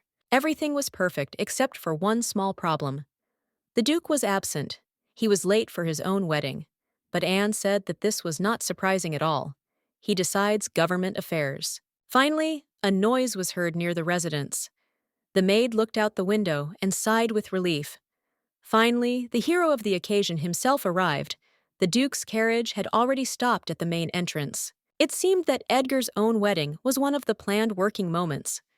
There was no joy or happy smile on his face from the upcoming holiday. He was, as always, serious. In a calm voice, he asked the assistant where his bride was and if she was ready for the ceremony. He replied that Rubika had been waiting for him for a long time, not forgetting to hint that she looked irresistible. There was no point in waiting any longer. The priest was already waiting in the hall to perform the ceremony. Therefore, Edgar asked to be taken to the bride. Carl silently led the man to the door and calmly opened it. Duke Claimer was not sentimental and simply did not react to such romantic things. This conflicted with his way of life. But now the man simply froze for a second. He didn't expect this. It was so beautiful inside that Claimer could not help but express his admiration. There were many beautiful white flowers around, and the light from the candles gave them an incredible reddish tint. Even if the room looks so stunning, he is afraid to imagine how beautiful his bride is. And the young man began to carefully look for his future wife. Yes, he was not mistaken. Rubika looked absolutely amazing. No queen could compare in beauty with his bride. The red dress embroidered with intricate embroidery in Oriental style attracted the attention of those present. How beautiful she was! He looked and admired. I was jealous of myself. But despite all this dazzling aesthetic, her eyes did not sparkle with happiness. They were filled with tears. In the first seconds, the Duke simply froze in place. But then he had a wild desire to protect this fragile girl from all adversity. He came closer and extended his hand to her. Rebecca's fingers trembled slightly. She seemed a little worried. Or maybe that's how it really was. After all, they've only known each other for 3 days. And of course, just 3 days ago, she didn't even think about marrying anyone. The idea of holding the ceremony in a very close circle of those present seemed wonderful to the Duke. It was comfortable. He did not feel hundreds of prying eyes on him, only the closest ones. Edgar never knew how to give compliments. Maybe because he's never done anything like this, he's used to being the one who's always being praised. So he simply told his fiancée that she looked good. Even the priest was delighted with the beauty of this couple. They were perfect for each other. According to tradition, he gave parting words to the newlyweds and asked them to support each other in both sorrow and joy. The girl closed her eyes for a moment and felt an unpleasant tingling in the area of her heart. She is a deceiver and at these moments betrays her. Armand marrying a complete stranger to her. Now, in front of witnesses, she will have to take a wedding vow and promise to love this person. Out of the corner of her eye, she saw how Edgar was worried. He looked at her, trying to figure out what Rubika was thinking about. The priest continued to talk about something, probably about important things, about love, about fidelity, about support, and so on. But in the end, he still asked the main question. Does she swear true love for Edgar before God? The longest moment of silence came. It seemed as if Rubika was silent for an eternity before giving her answer to the priest. The guests began to whisper, and the girl finally answered. She replied that she promised to love him. The next question was addressed to Duke Claimer. Is he ready to give his heart to Rubika and love her all his life? It was necessary to answer. All the guests were waiting for this answer. Rubika looked at her future husband and also thought that she considered him a deceiver. He will now answer that he vows to love her. But this is not at all true. She is not his lover. It's just some kind of deal. Then the situation became even more stupid. The priest said that it was time to seal their vows with a kiss as proof of their love before the Almighty. Nothing personal, just a customs. Of course. And how could Rubika forget about it? All the guests were probably waiting for their kiss. Maybe they came here only to look at this stupid picture of their mutual shame. Edgar turned his whole body to the girl and looked into her big, frightened eyes. She was not prepared for such a turn of events, so she closed her eyes tightly so as not to see his face so close to hers. Rubika understood that all these were formalities. She was not unpleasant because the Duke was a very handsome man, and she had seen his face many times. So why is she so scared now? The next moment, she felt the Duke's warm and tender lips on hers. Then everything swam before her eyes, and Rubika completely surrendered to the moment. Edgar did not push, was not rude, he was pleasant. Rubika knew very well that this kind of kissing should not last too long. She was at such ceremonies, so why does the Duke continue to kiss her, and doesn't even think about letting her out of his arms? Anne, as promised, was at arm's length. And at that moment, the woman became more and more convinced that these two young people were really head over heels in love with each other. Finally, this pleasant torment ended. Everyone around began to smile and clap. Looking sideways at Edgar, the girl noticed that the guy was embarrassed. But why? After all, she should be the one blushing. They kissed so beautifully and passionately that even the priest was embarrassed. He said that the wedding ceremony was completed and blessed the newlyweds, wishing them many years of happiness. Edgar also tried to secretly glance at his wife. She looked either angry or dissatisfied with something, and he could not understand her mood. When the man kissed her, the girl seemed to like everything. The original plan for the celebration was to ride in a carriage down the street after the wedding ceremony to the enthusiastic screams of the townspeople. But this would make the guests at the mansion wait too long. But the Duke did not particularly want to be greeted by crowds of townspeople. He doesn't need it at all. Therefore, he asked Karl that people be offered appropriate compensation instead of such a spectacle. Karl expected such a turn of events, so he said that the young lady had already taken care of this. She ordered candles, flowers, and specially prepared cookies to be shared with the people as part of the wedding. Clymer was seriously surprised. Wow, his wife thought of everything. But perhaps she does this because she also does not want unnecessary publicity. She doesn't marry for love at all. The girl saw perfectly well the Duke's reaction to this turn of events and smiled imperceptibly. She managed to surprise this indestructible man, and he was really shocked how she managed to prepare everything. Karl and Anne also seemed pleased with this outcome. The townspeople will appreciate the newlyweds' act because they understand perfectly well that their Duke does not like mass holidays. In the evening, when the last guest left the residence, the newlyweds also set off using the Duke's miracle crew. The girl did not know where exactly they were going. Rubika involuntarily concluded that Duke Claimer spends most of his life in this strange carriage, which is more like a smaller version of his residence. The girl tried to act calm and confident, but it seemed like she wasn't doing a good job. Even a glass of champagne did not help relieve the tension that seemed material and was in the air. Edgar was also tense. He looked at his now wife, but he couldn't concentrate on his thoughts. The Duke was not feeling well. Already at the ceremony, he felt uneasy, but he did not attach any importance to it. He seemed to have a high fever. Cold champagne also did not help the situation. He was getting worse and worse every minute. But the girl did not notice this. Rubika decided to break up the silence and angrily asked why there was a circus with a kiss at the wedding ceremony. A modest kiss on the cheek would be enough, but the Duke thought differently. He asked if she was uncomfortable. At that moment, it seemed to him that the girl liked his touch. Her lips are so sweet and so tender. Besides, she didn't pull away, and that means something. In the end, he said that he simply fulfilled the priest's request. After all, the Holy Scripture says that a couple who gets married must seal their bond with a kiss. What's the problem? But Rebecca objected. You could kiss her less passionately and calm down your ardor a little. Now everyone will only talk about their kiss. And she doesn't want that at all. Why create gossip through your own actions? The Duke decided to ease the tension and just laugh it off. He said the priest was talking about a kiss, not just a peck on the bride's cheek. So why is she indignant? This is a tradition. The girl was not satisfied with this answer from the Duke, so she was silent for a while. Then she replied that they probably just had a different interpretation of the holy book. That's why it turned out that way. The Duke's next question simply stunned the girl. And this time, she didn't know exactly what to answer to this man. He wondered if he could also kiss her in the future. Edgar himself did not expect that he would ask such a question. It was a little rude of him. We should apologize to the girl for such behavior.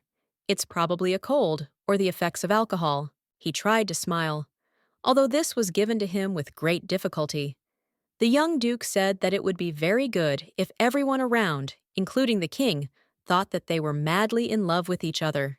Duke Claimer decided not to hide from the girl that his close relatives are not very good people. They are a little harsh in their statements. Therefore, at first, the girl will be despised because of her family. As it turned out, he worries about his young wife and wants to protect her from all sorts of gossip and hurtful words. Therefore, if they pretend to be in love, then unpleasant situations can be avoided. Recently, the girl lived during the war, and she was far from having any time for pretentious speeches. She is used to asking everything directly, so she asked a question. Why does the Duke still talk to her like a subordinate? If he wants to create the impression of a loving husband, then he should not talk to her in such a tone and look down on her. Usually people who love and respect each other behave this way. Edgar felt worse every minute, and Rebecca's constant reproaches and insults only worsened the situation. He asked not to call him Mr. Duke all the time, because his name is Edgar. The girl, of course, objected. How can she call him by name if His Excellency does not respect her at all? For some reason, he treats her like a person from the very bottom, but the Duke objected. He said that this is his style of communication, and he also talks to the Crown Prince and even the King. But the guy thought to himself that his wife was not as simple as she seemed at first glance. Therefore, the guy does not see anything wrong in communicating with his wife in such a tone, but she can speak to him as an equal. He would be pleased. And maybe he also changed in communication. The girl was silent for a minute, and then finally said that she agreed to call him by his name. From now on, she will speak to him freely and always only what she thinks. This will greatly simplify their mutual understanding. Edgar did not expect such an answer. Even the Crown Prince does not dare to talk to him in a free tone, and the employees of the royal palace are afraid to even raise their heads in his presence.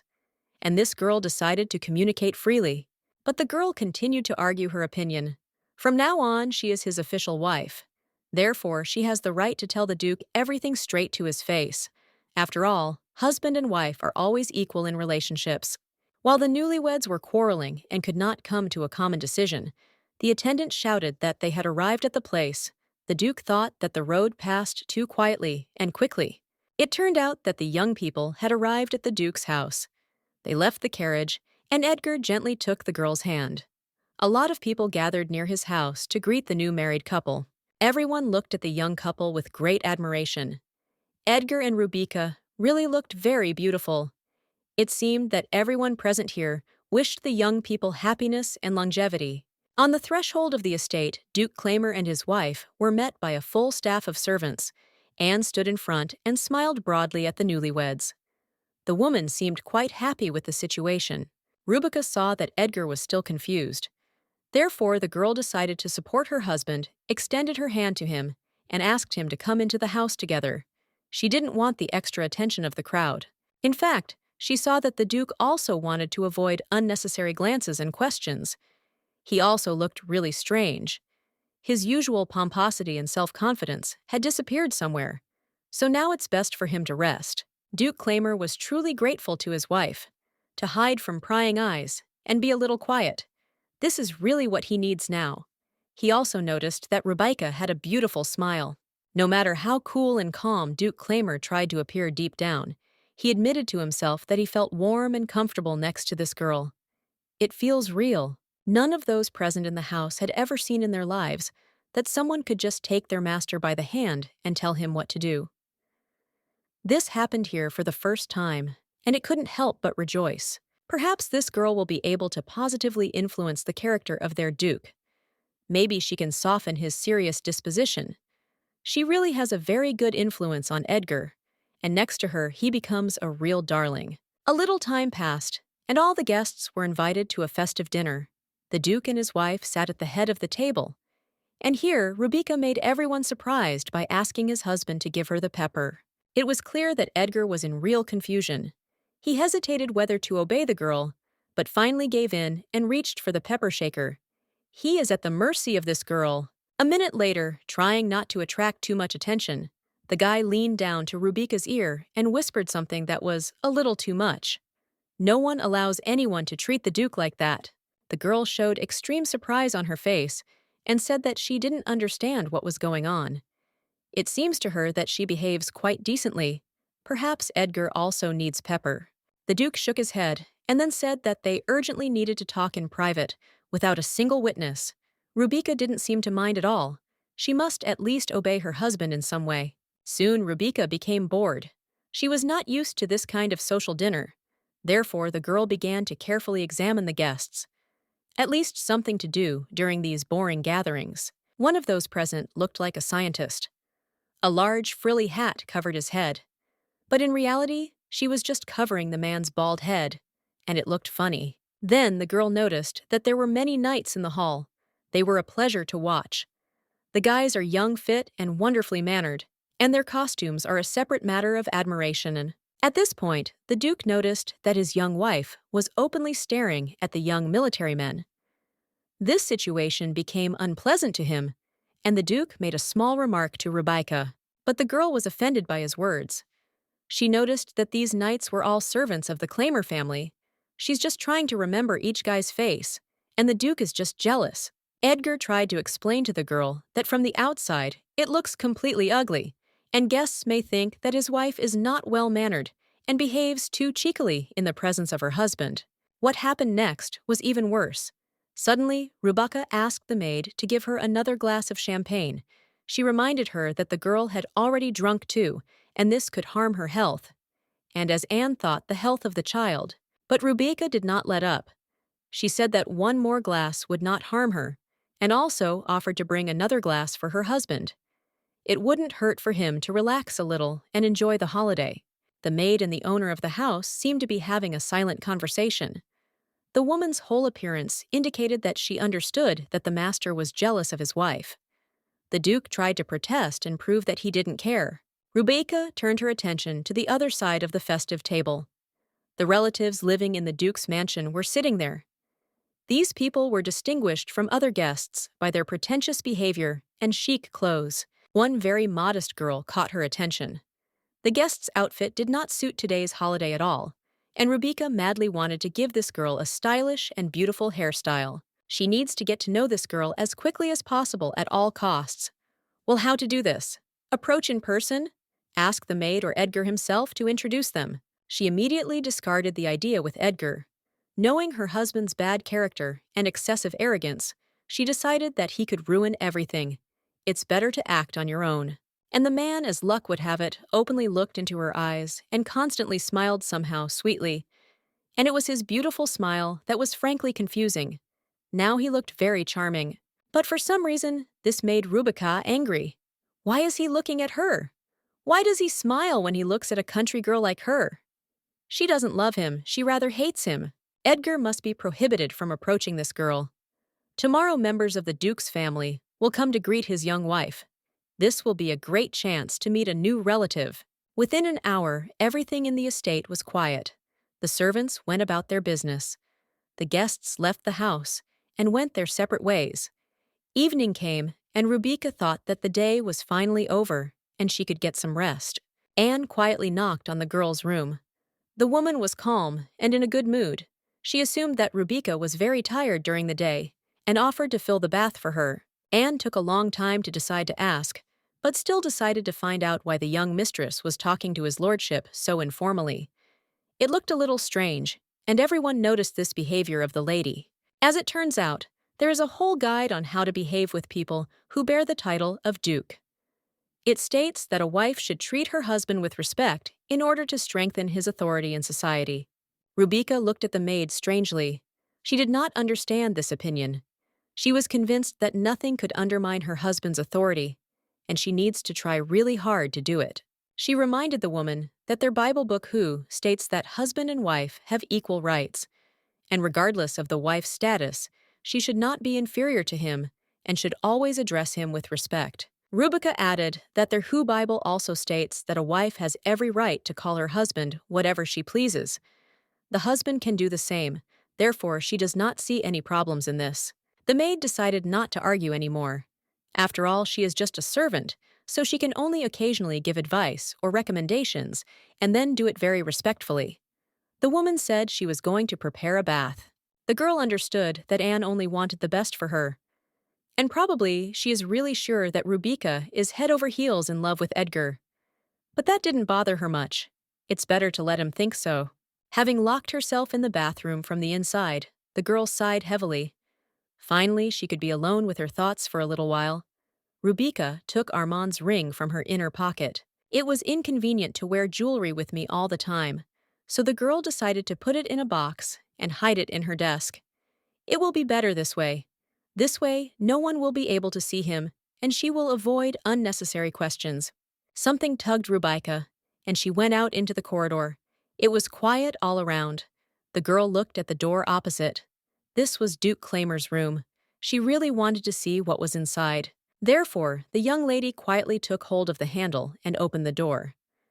The next second, she was stunned by beauty. Everything inside was so aesthetically thought out that it was simply breathtaking. On tiptoe, very quietly, she entered the room and began to examine the situation. Everything here suited the Duke's style and lifestyle very well. The perfectionism here is just off the charts. She was so carried away by looking at the situation that she completely forgot that she was on foreign territory. Of course, the girl did not hear anyone come inside. Only then did a question come from behind. Edgar stood on the opposite side of the room and looked at the girl with a barely noticeable smile. The guy asked what she was doing on his territory. Rubika answered in confusion that it was just interesting to see how he lived. In order not to look completely stupid, Rubika continued. She said that she was interested in designer furniture and where the Duke ordered it. What kind of master makes such masterpieces from mahogany? The Duke began to think out loud. He decided that Rubika was interested in such information solely for the reason that her father was a merchant. It's probably in the girl's blood. It seems that such words offended his young wife very much because a bitter smile appeared on her face.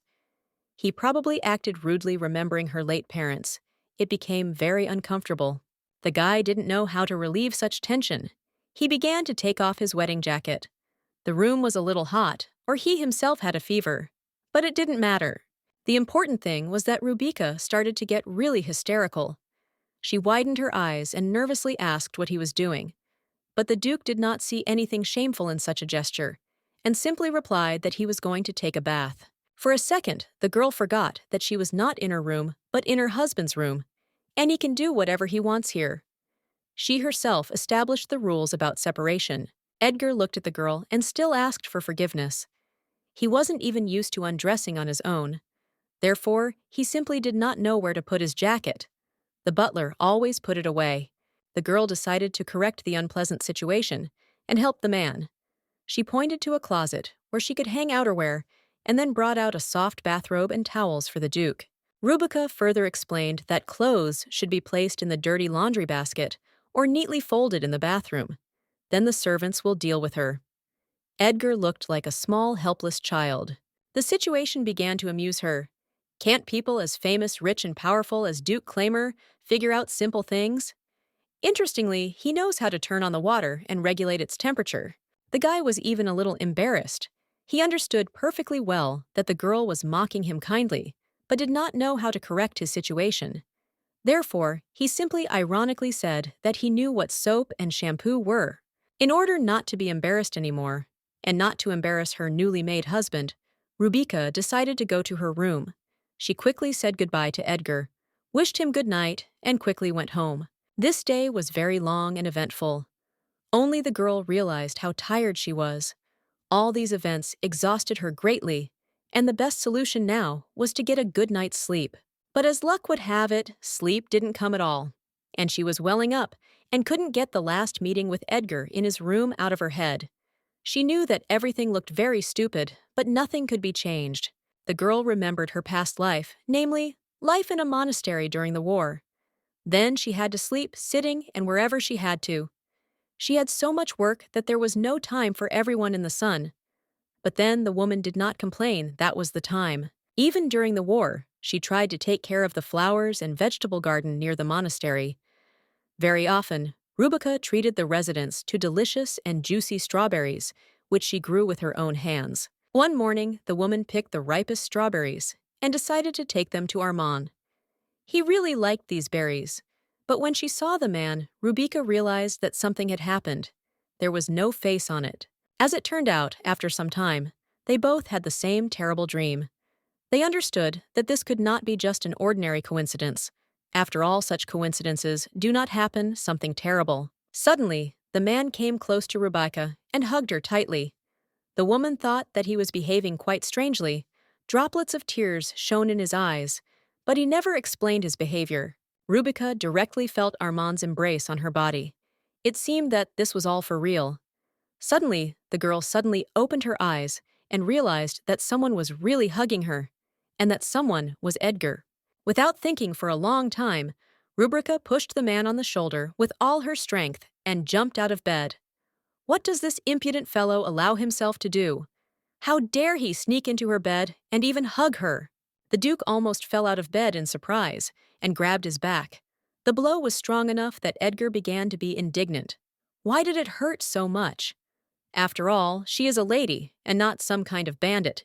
The man began to be indignant out loud. What this crazy person allows herself to do.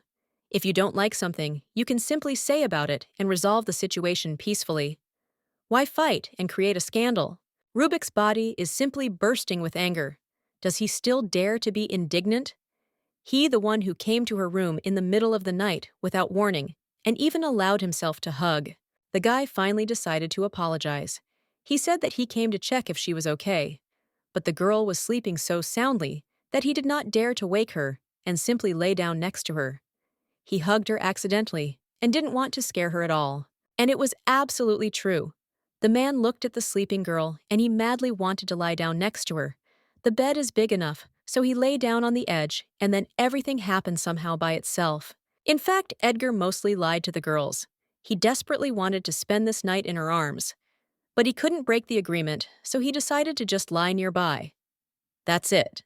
He didn't understand at all what was happening to him. Being next to Rubica, he became a completely different person. The Duke caught himself thinking that he was simply unable to refuse this girl. Absolutely nothing. This is probably the effect of magic or the remnants of a curse. The simplicity and spontaneity of this girl was very captivating. She was also extraordinarily beautiful. Looking at his wife, he did not regret one bit that he had broken the agreement at the wedding and kissed her. Rubica looked even cuter in her sleep.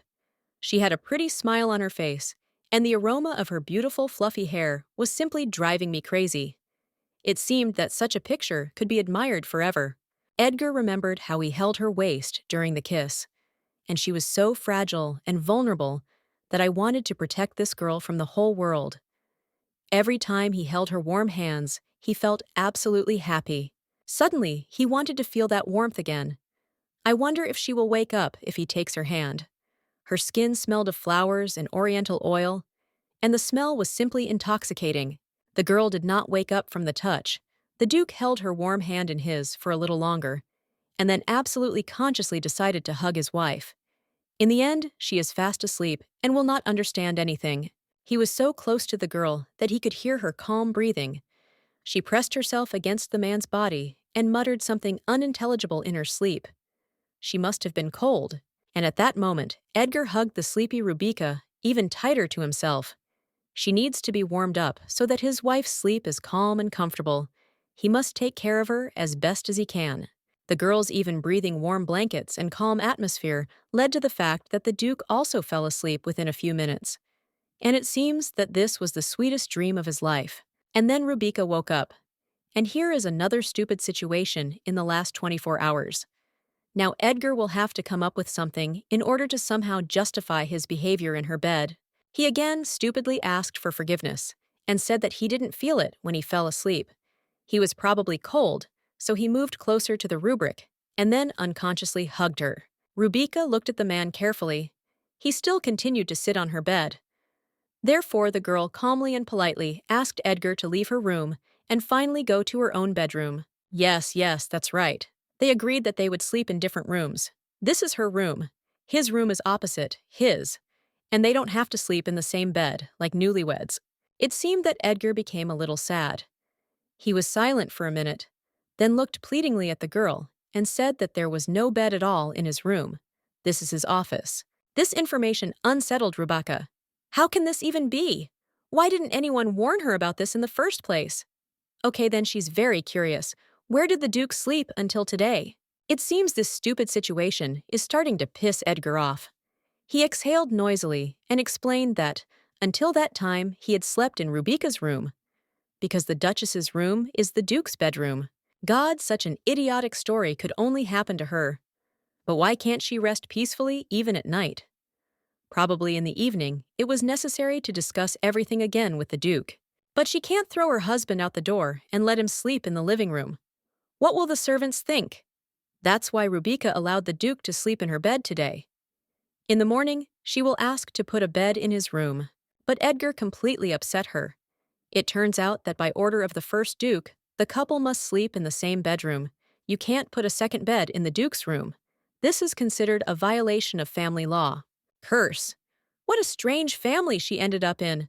What kind of stupid laws and traditions are these? How can you observe traditions that are thousands of years old? Who invented them and why? Edgar asked the girl not to worry so much and calm down. He does not resist the will of his ancestors, but he will definitely keep the word that he gave in their agreement. He's not going to bother her anymore. Rubika snorted and glared at the man. If he thinks that she will believe the man who secretly hugged her while she slept, then Edgar is deeply mistaken. She's not that naive. So that the girl would not be afraid, the Duke explained that this was the first night, so he had no choice but to spend it here. Starting tomorrow, he will go to the office break room in the evening and spend the night there. While the problem has been resolved, Rubika calmed down a little and even began to smile. It was necessary to agree on everything from the beginning. Then this ridiculous situation would not have arisen. They climbed back into bed to get some more sleep before morning. The Duke reminded that the girl only needs to be patient with him for 5 months, and then she has the right to do absolutely whatever she wants. Rubika calmed the man down and said he wasn't particularly worried. All the servants in the house naively believe that they are madly in love with each other, so there's nothing to worry about at all. But Edgar did not let up, and he wondered why the girl Mila and all the servants, but she treated him very rudely. Rubika replied that everyone in this house except Edgar respects her. She is respectful to those who treat her with respect and show their kindness. She will treat Edgar the same way he does, mocking and condemning at every opportunity. Edgar decided to warn the girl that at all social events, he would be forced to hold her hand and kiss her on the forehead or cheek. It simply won't work out any other way because she is, after all, his official wife. The girl understood perfectly well that she would not be able to convince the man. Otherwise, he is a duke, and in public, he must behave appropriately. That is demonstrate that he loves and respects his wife. Then the man asked if Rubika would allow him to hug her. After all, this is logical. He is her husband and should hug his wife. This is how it is supposed to be in society and in normal relationships.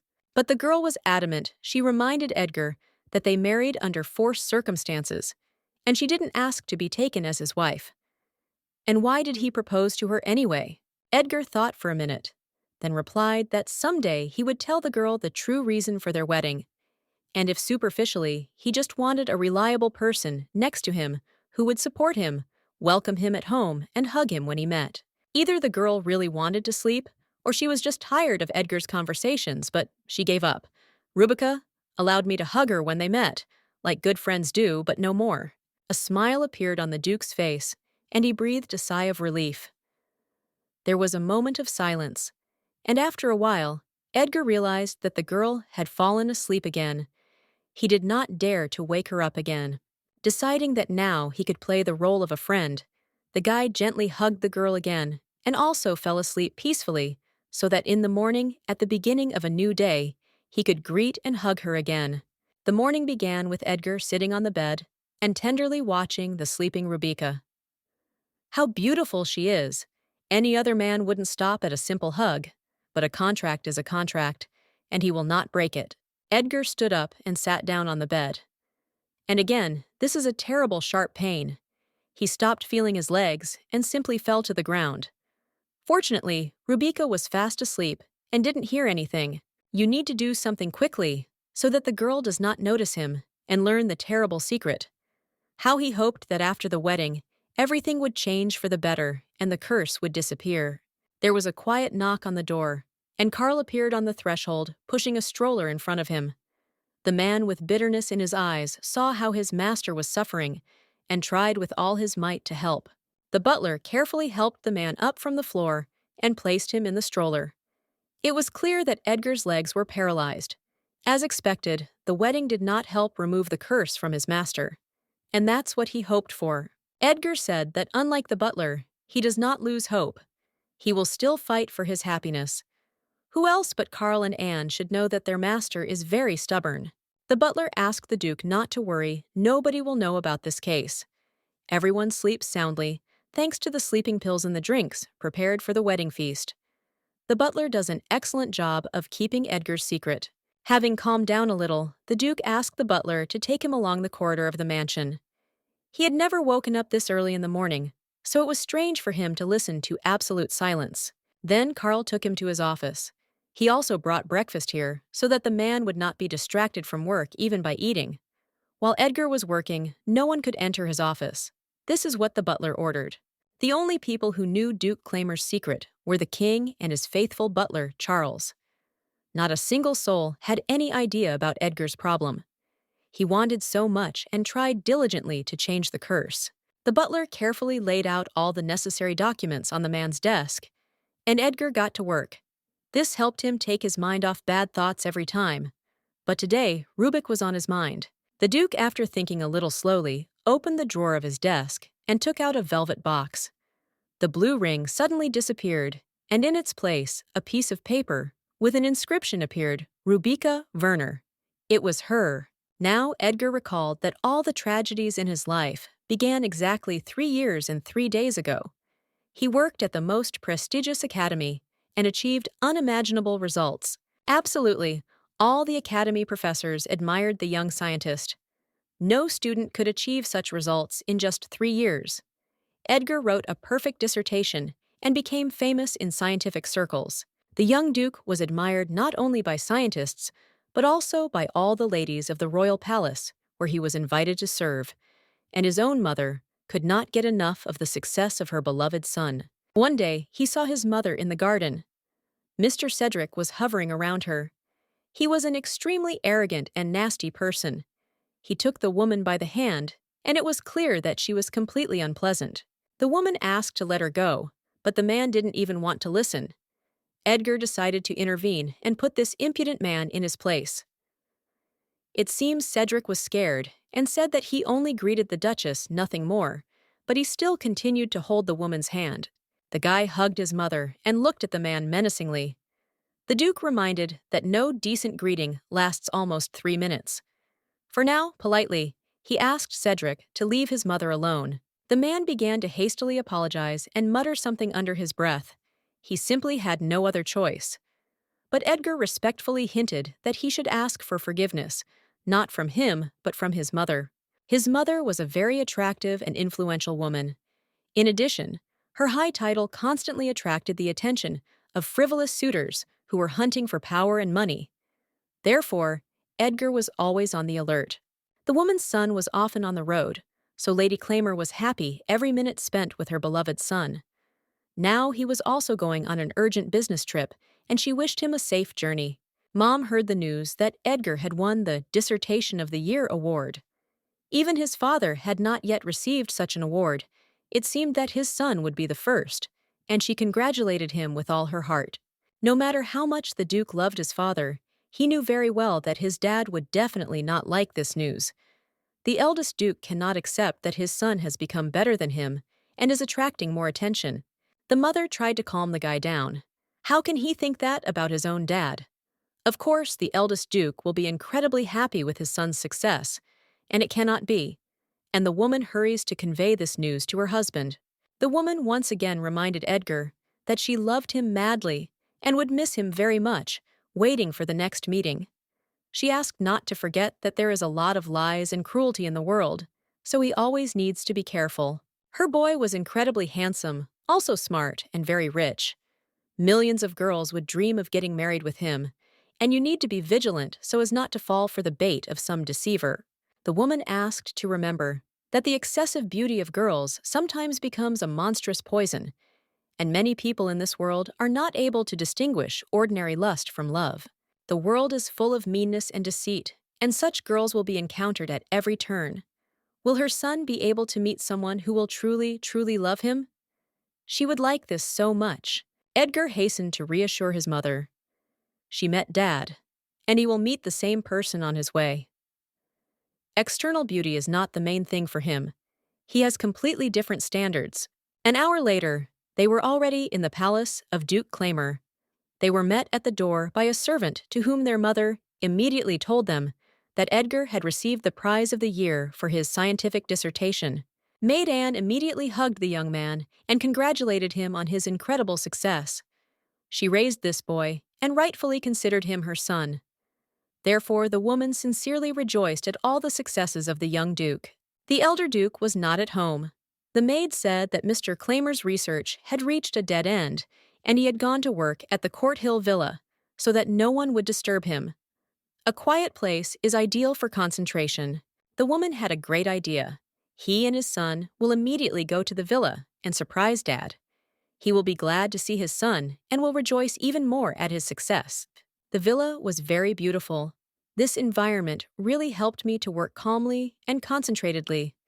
There was not a soul around, only the singing of birds and the noise of the trees in the garden could be heard. On the threshold, the Duchess and her son were met by the butler, Karl. For some reason, it seemed to Edgar that the man was worried about something. He had not at all expected the visit of the lady and the young Duke. First of all, Edgar's mother asked the butler where her husband was and what he was doing. Karl replied that the gentleman had gone for a walk in the garden. He invited the woman and the guy to go into the living room. This situation looked at least strange. The woman asked Karl why he was taking her into the living room and not straight into the garden where her husband was. She came to see him. There was an uncomfortable pause. The man was marking time all the time and did not know what to answer the lady. In panic, he even began to stutter and could not formulate his thoughts normally. Suddenly, Edgar noticed that a woman's coat was hanging on a hanger next to the front door. It clearly didn't belong to his mother. The guy immediately understood everything. He had to act. In some commanding tone, he asked his mother to go to his father's room. Karl stood in such a way that the woman would not see someone else's clothes on the hanger. It was necessary to save the situation and not let the lady guess about her husband's mistress.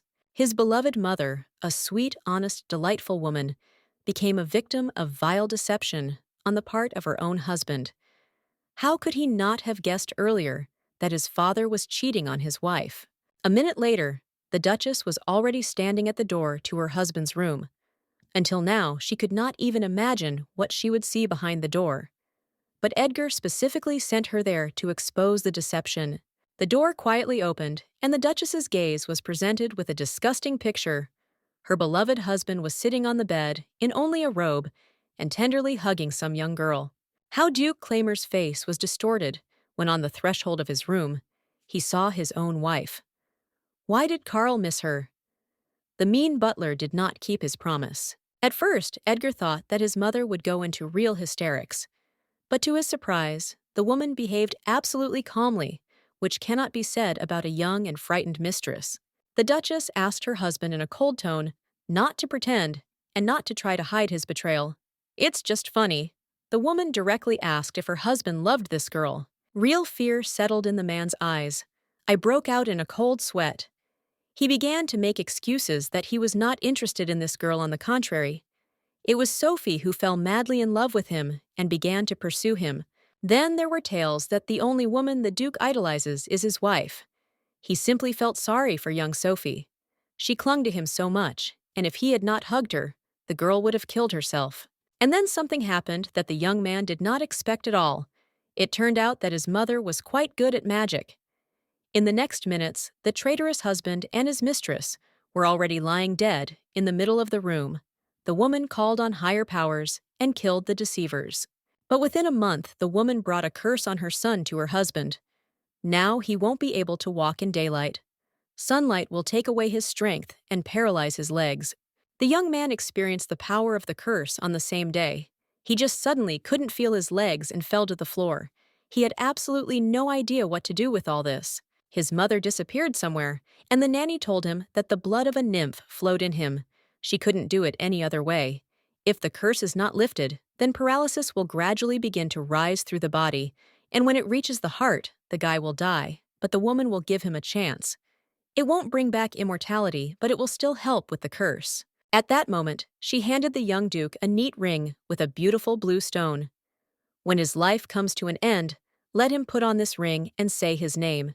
Then he can go back in time. Edgar asked how he could remove this curse, but I didn't hear any recommendations in response. The woman said that he must find a way to solve the problem on his own.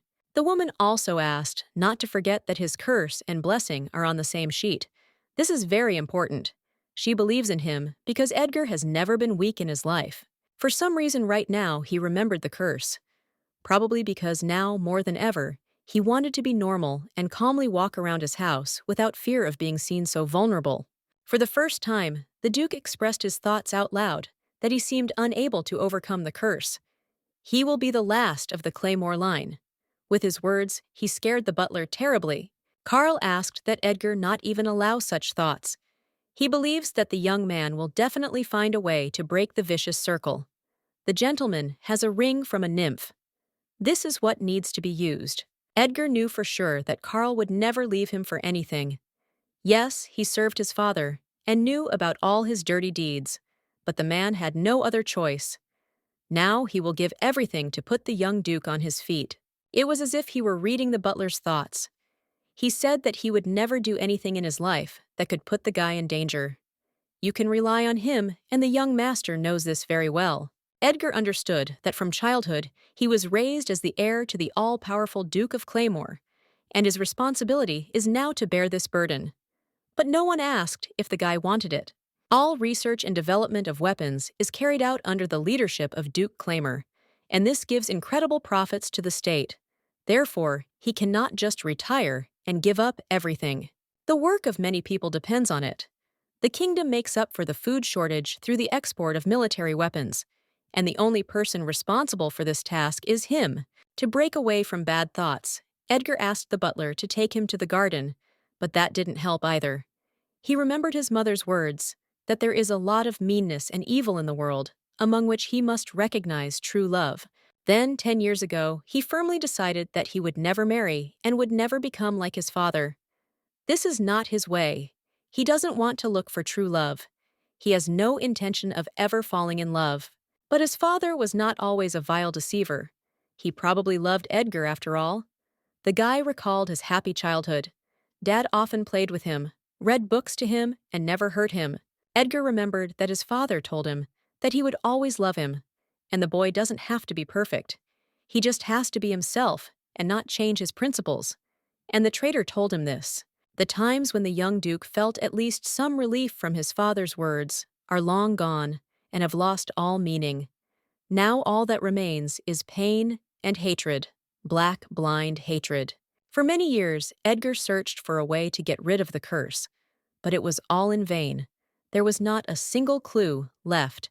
Despite his intelligence, money, and influence, no one could help the guy except himself. Time passed. The paralysis did not recede, but 3 years later, it appeared. The Duke called it a sign. Instead of a ring with a blue stone, a piece of paper appeared in a secret box.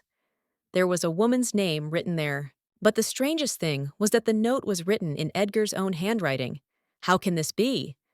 And who is Rebecca Werner? Could this mysterious girl be the key to solving the curse? This piece of paper was definitely from his future life, but unfortunately, he remembered absolutely nothing from those times. This girl is definitely a clue he left from the future. Meanwhile, Rebecca had just woken up and hadn't even gotten out of bed yet. The girl felt cheerful and rested despite the night's adventures. The maid had already prepared water for her to wash. Of course, conversations from the servants could not be avoided. They whispered in the corners, trying to wash the bones of the newlyweds and gossip about their wedding night. How stupid and ugly this is. The head maid also kept up and hinted to the girl that it would be worth taking a bath after such intimacy with the Duke. At the same time, the woman smiled mysteriously and was a little embarrassed. This behavior of the servants simply infuriated Rebecca. She decided to stop this kind of talk behind her back once and for all. Therefore, she said loudly that nothing happened that night. Fortunately, on the way, the girl met a butler. Well, at least this man wasn't making fun of her. He was serious as always. Rebecca asked where she could find her husband. It turned out that Edgar works in an office. Rebecca was about to turn around to head towards the Duke, but Carl stopped her. The young master does not allow anyone except the butler into the office while he is working. He gets very irritated when he is distracted. She was very surprised Rebecca is his wife, so why can't he give her a few minutes of his time? This is somehow ugly of him, but Carl was as always adamant. The girl noticed that the butler had a tray with some kind of drink in his hands. As it turned out later, this was a special tea for His Excellency.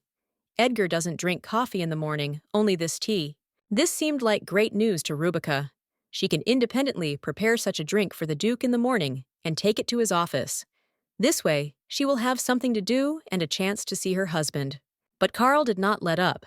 The man said that the cooking recipe is quite complex and requires precise adherence to all proportions.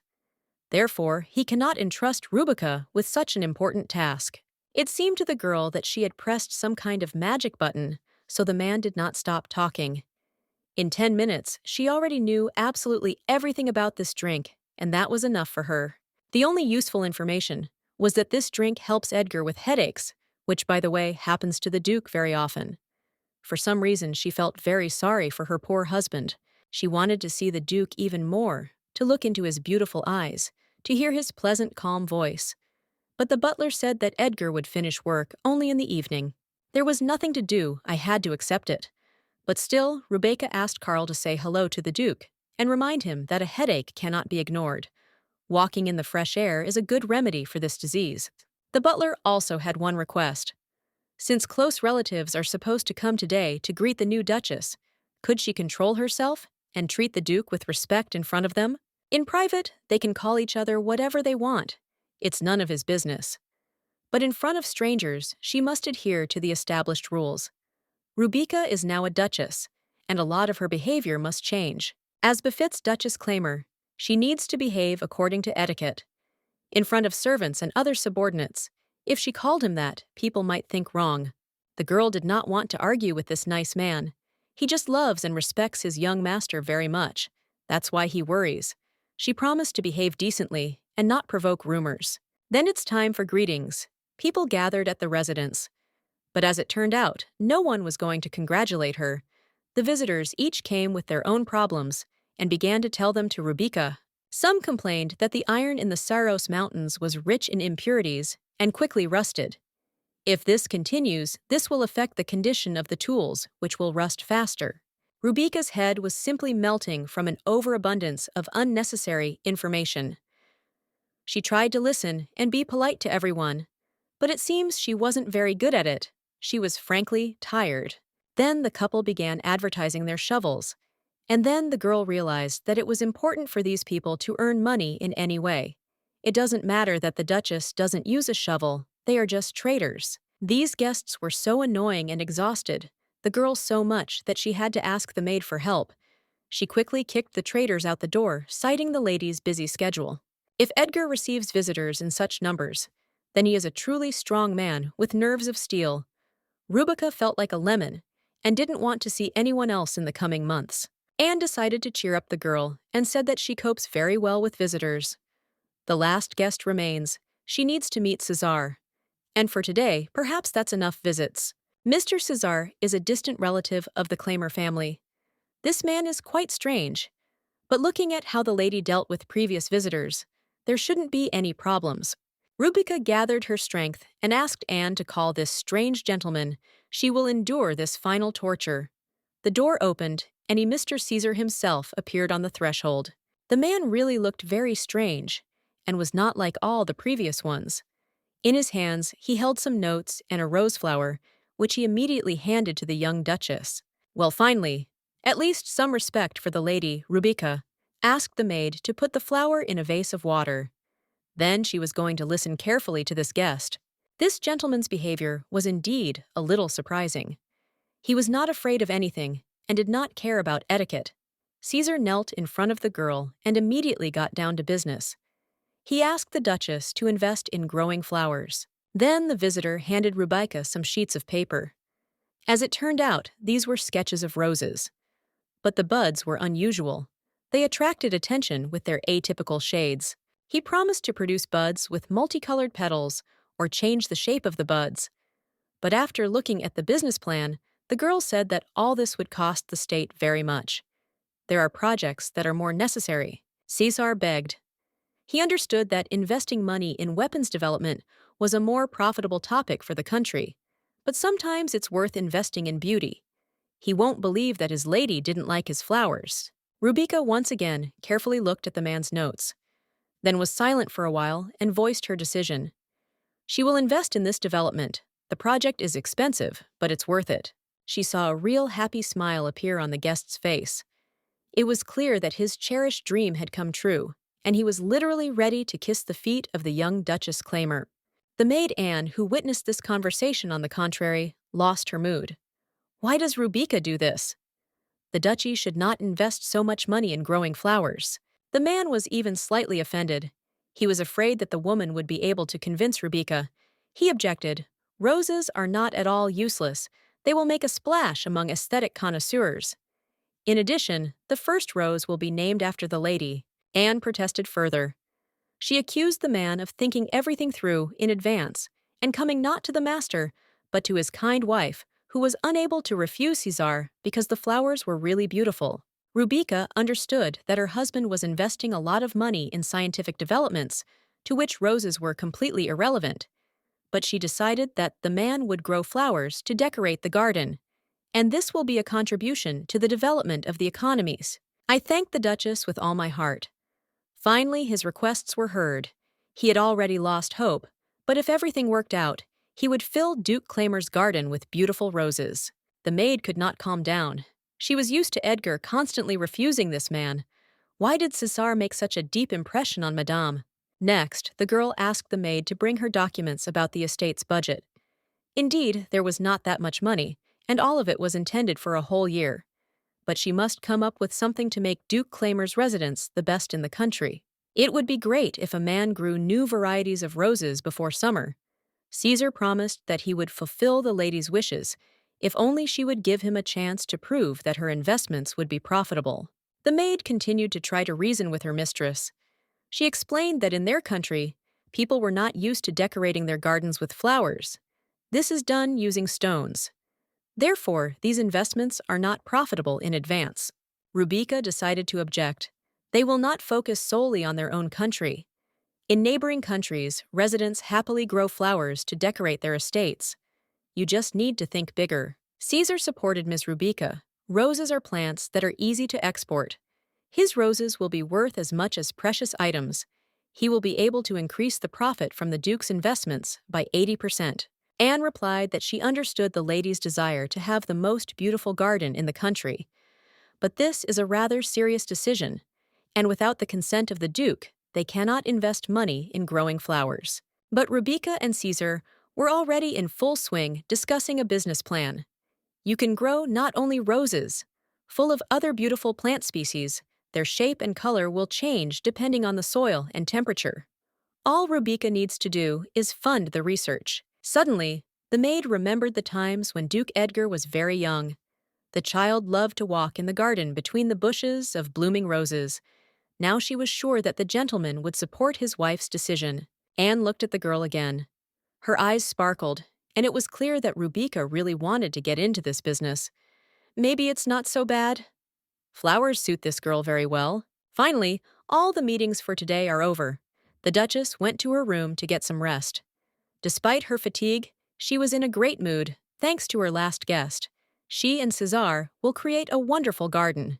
Being a duchess is not that easy. She has a lot to do. You need to hire 2 more tailors, decide on the design of your room, and next week prepare photo portraits from your wedding. And just a day ago, she didn't know what to do with herself. It turned out that Duke Claimer has too many relatives, and he must provide all of them with work and at least some income. Her husband is responsible for many people, and this is very difficult. Rubika realized that she couldn't be alone in the room, so she will be devoured by her own bad thoughts. So the girl got up and decided to change the situation. She didn't even have time to walk around the entire estate, it was so big. First of all, the girl went to the kitchen to talk with the head cook. The day before, she asked him to make cake and ice cream. Now I came to check if her order is ready. It seemed that the head cook was slightly out of sorts. He didn't understand why the lady needed a birthday cake and ice cream on an ordinary weekday. Such dishes are prepared only for special events. The man continued to complain. Confectionery products require a lot of time to prepare. In addition, the ingredients for them are very expensive. He sees no particular reason for such waste. Rubika thought a little. Her long-time plan begins to work. She tirelessly spends her husband's money for no apparent reason. But she is a duchess, and no one except Edgar can say a word to her. To calm the angry cook a little, the girl came up with a reason for the holiday and accordingly delicious delicacies. She smiled and said that today was the first day of her married life with the Duke. Why not celebrate it? The man had no arguments to refuse the Duchess. And who is he to tell the gentleman and his wife what to eat and on what day let them celebrate?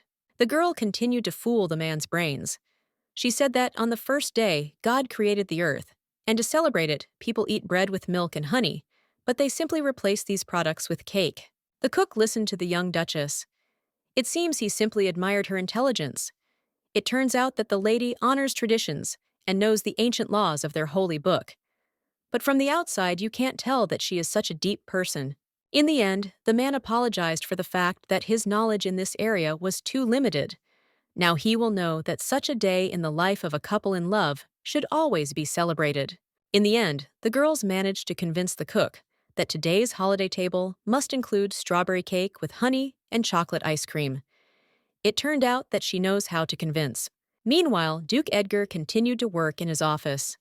Today, more than ever, working hours lasted too slowly. The young man could not wait for the evening to see Rubika as soon as possible. He was constantly distracted from papers, and documents could not concentrate at all. Often looked out the window to check if his wife was walking in the garden. Every 5 minutes, I looked at my watch. There was a knock on the door, and the butler appeared on the threshold. In his hands, he held a beautiful plate filled with ripe, juicy strawberries. He said that Mrs. Rubika gave the treat to the Duke. Edgar, of course, tried to hide the pleasant smile on his face, but he didn't succeed. Well, Carl noticed everything perfectly. The Duke would really like to believe that the girl also thinks about him all day long, just as he thinks about her.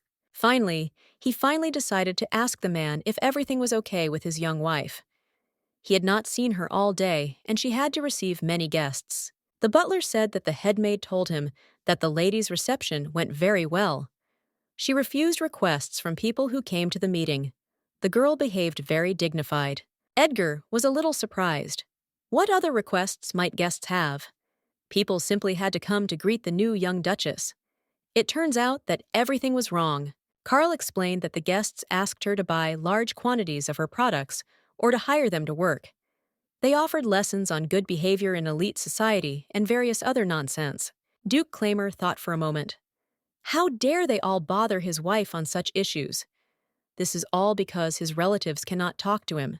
They decided to make fun of a girl who had absolutely no understanding of economics and business management. The butler hastened to reassure his master. He recalled that Rubika refused everyone in a very civilized manner. Therefore, he hopes that from tomorrow, there will be significantly fewer guests. And yet Edgar saw that the man was not telling something. Knew this man too well, Karl raised him from the cradle. Therefore, the Duke ordered the whole truth to be told. And again, this awkward behavior of the butler began to infuriate Edgar. He stomped from foot to foot and said that the lady herself would personally tell him everything when they were alone. But Edgar understood that he would beat the truth out of this man at any cost. He once again looked carefully into Karl's eyes, and he understood everything. Absolutely nothing can be hidden from the Duke. Karl said that today, Mr. Caesar paid a visit to their residence. She and Mrs. Rubika talked, and the Duchess decided to invest a decent amount of money in the development and breeding of unique roses. Edgar thought that Caesar, as always, began to cling to requests for help, so Rubika agreed. But Karl replied that the girl first calculated everything, looked at his business plan, and only then decided to invest the money. The Duke still did not understand his wife's decision. Why waste money on such a pointless project? After all, he is engaged in scientific development, and this involves breeding roses. Karl calmly replied that Mrs. Rubika is well versed in such matters. She has a sense of style and really appreciates beauty. The lady wants to decorate the residence's garden with unique varieties of roses. The man also added that the senior maids also do not approve of the Duchess's decision. But Karl himself finds it quite good and cost-effective. You can make a good profit from this project. It turned out that Rubika wanted to export the newly developed varieties of flowers to neighboring countries. Unique varieties of roses are highly valued there. Such trade will bring good profits, which Rubika agreed to share with Mr. Caesar. Karl really believed that this was a very profitable business. Moreover, they will have no competitors in this matter. If Mr. Caesar successfully develops new varieties of roses, then the Duke for his part will not lose anything, but on the contrary, will gain in profit. Even after telling the whole truth to his masters, Karl did not stop worrying. His fingers were visibly trembling, and beads of sweat appeared on his forehead. Edgar asked why the man behaved this way. As it turned out, the head maid asked the butler to tell the Duke about this situation. But he wanted Mrs. Rubika to share this news with Edgar herself. Karl didn't understand why the head maid didn't want the lady to share the news with her husband on her own. She convinced the girl that this matter did not relate to housekeeping, but to research and development of projects. The Duke made a note in his head and then said it out loud. The main thing seems to be that the maid is interfering too much. If all decisions wait for the Duke's approval, then how can Rubika feel comfortable in this house? The man bowed his head and promised that he would convey the Duke's words to the head maid. She is a wise woman, so she should understand what Duke Claimer meant. Otherwise, she will lose her job. The servant was about to leave, but Edgar stopped him. He asked not to tell the maid anything. First, the Duke must personally figure everything out, and he will do it soon. The next morning, the Duchess was sent a whole album with sketches of new outfits. But the girl didn't understand how you could choose a dress based on some drawn picture. After all, you need to feel the fabric, see, and try on the dress with your own eyes. Anne, as always, stood nearby, ready to help at any moment. She reassured the girl and said that they could go to the seamstress's workshop, or they would send the dresses directly to her room for fitting. For some time, Rubika carefully looked at the pictures. All this was new to her. The designs in the capital are noble and magnificent. They differ from the simple, rustic cut of dresses. She needs to come up with something and find a middle ground. If she places an order in the capital, she will thereby complicate the life of the nobility. You need to think more carefully to get more. Therefore, she decided not to bother the capital's designers, but to find someone local. The woman was truly surprised. This young girl is a very deep thinker. She can order the latest expensive clothes from metropolitan designers. But instead, Rubika decides to support local artisans. The young Duchess burst into a smile. She said that such a solution would make the task much easier. We'll spend a lot of time traveling to do fittings, and so the whole process will take place next to the residence. Another maid came into the room and said that dinner time was approaching. She will help her do her makeup and hair. Rubika just sighed. Why dress up like that for a casual dinner? The young Duchess asked if Duke Claimer would be present at the dinner, but Anne replied that Edgar usually eats regular simple food in his office. There's really no point in counting on the gentleman to appear at the table here. The head maid lamented that it must be lonely for the young master to eat at the huge dining table all alone. No one could change this stupid habit of Mr. Edgar. It was Rubiki who managed to change everything. Now the Duke happily sits down to dinner with everyone. Because of this, the maid is very grateful to her. He probably wants to save face in front of his wife. Rubica still didn't understand the reason for Edgar's strange behavior, but she will definitely figure it out. She needs to try to pay the man as much attention as possible and talk to him more often. Anne once again thanked the girl for caring so sincerely for their master. But Rubica did not see any concern on her part towards Edgar. When the girl appeared in the dining room, she saw that the Duke was already sitting at the table. She couldn't guess from the young man's face what mood he was in. The man seemed calm in appearance. The conversation during dinner didn't go well. Even the delicious cake and ice cream were not particularly pleasing. Edgar was also silent, and this made the girl a little tense. She needs to tell her husband about the guests' visits. After a long pause, Edgar finally decided to break the silence. He asked the girl if she wanted to tell him something important and share the news of the day. Rubica realized that the man was already aware of the main news, but decided to tell him personally. She said that today she received a large number of guests. She also managed to talk with Mr. Cicers. At that same moment, the Duke's face changed dramatically. He became serious and looked at the girl menacingly. What did she say? Why did she need to talk to this abnormal person? He's a very creepy guy. Rubica was indignant. Why is he talking to her again, like she's a servant? Did someone tell him to behave this way with her? The Duke in turn asked why she had such a tactless manner of communication. Rubica did not understand her husband's behavior at all. She was already confused by his demands. During the last conversation, he himself said that he did not like it when she spoke to him in an official tone. Okay, since their meetings are extremely rare from now on, she will speak to him exclusively in a respectful manner. Nothing will happen to her. She will have to be patient. The tension gradually increased. The Duke behaved like a small child and probably did not understand what he wanted from the girl. At some point, he simply felt ashamed of his behavior. It seems he went a little overboard with his behavior. After a while, Edgar calmed down a little and could look at his wife without reproaches or complaints. The man said that he didn't care how she addressed him. It seemed to Rubica that her brain couldn't stand it anymore, and she would simply burst with anger. So why was there all this circus for an hour, and even with servants? What did this stupid man want to show with his behavior? Then something incredible happened.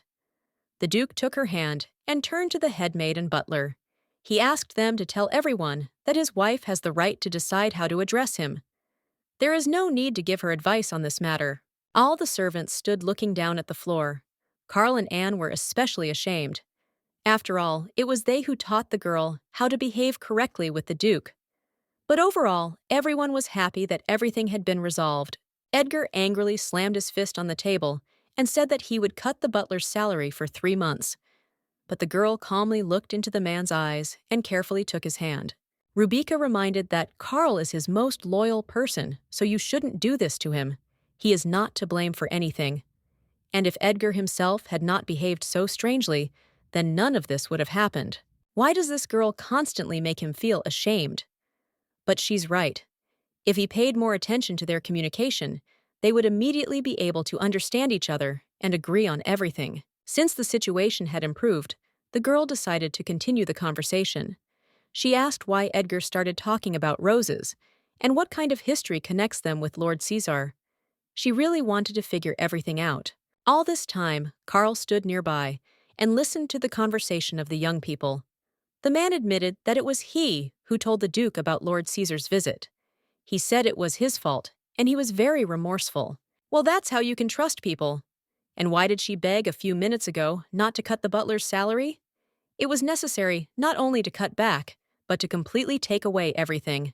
Rubica began to tell the Duke about Caesar's visit. She had seen his sketches, and they were truly unique roses. He has been studying this business for a long time and is in love with flowers. Therefore, such a profitable project should not be missed. Next, the girl decided to voice her main desire. The Duke has a very beautiful garden, and she would like to decorate it with unique flowers that are not found in any other state, and she is going to invest in rose breeding. Edgar looked at her and smiled sincerely. The The man had never seen his wife so interested in any matter. Her eyes shone with happiness, and the Duke simply could not refuse her this request. He will do anything for Rubica, no matter what she asks. But at that moment, the Duke decided to ask himself. He asked the girl if she would allow Leda to kiss her if he approved the start of Cesar's project. It was pure provocation, but suddenly, he gets lucky. Of course, Edgar cannot go a day without stupid jokes and harassment. The wonderful mood of the column disappeared in the moment.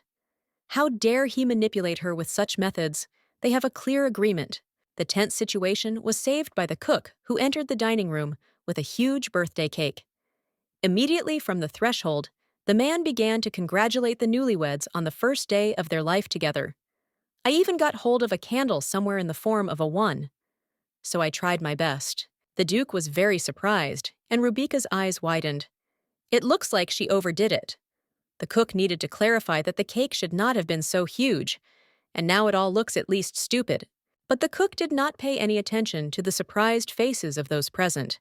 He did his job and said that the cake at the request of the lady was ready for the holiday. He tried very hard for His Excellency.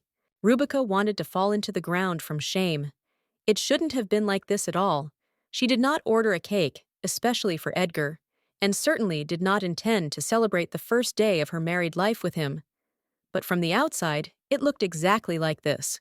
The cook whose cake everyone really liked went wild. He approached the newlyweds and said that before trying the sweetness, the young couple should kiss. There is nothing better than a kiss to end the holiday. Duke Claimer benefited from this situation. Even this culinary without knowing it helps him achieve what he wants. Perhaps all is not lost, and he will still kiss his wife. And at that moment, Zhenya had no time for jokes. Her games went too far, and Rubica went a little overboard. She herself had created this stupid situation and was now terribly angry. And now she had no idea how to get out. The girl looked at the maid in the hope that this would somehow resolve the situation, but it seemed that Anne was standing and impatiently waiting for the Duke to finally kiss his wife.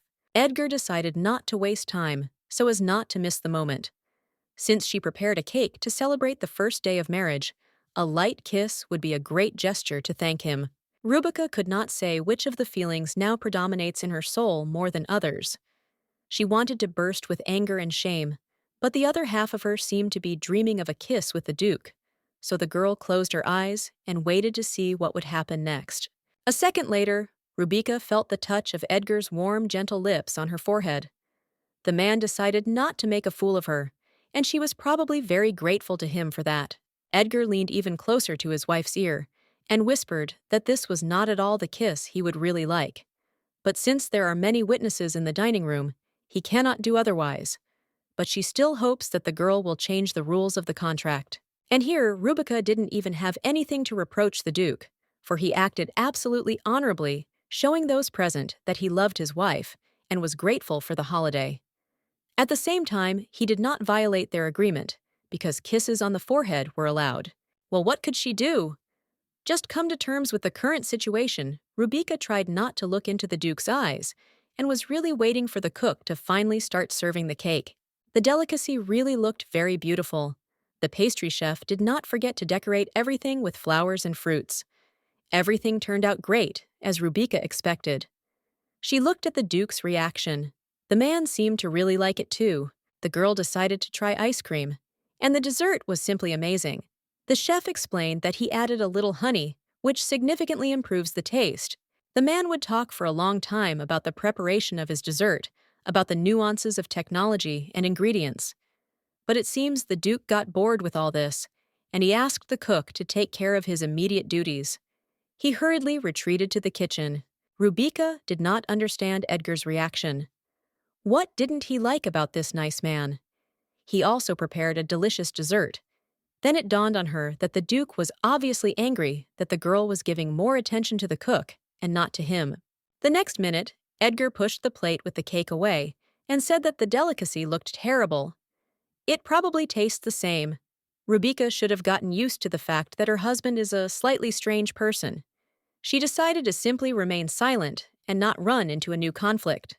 Rubica pulled herself together and simply started eating the cake, enjoying its delicious taste.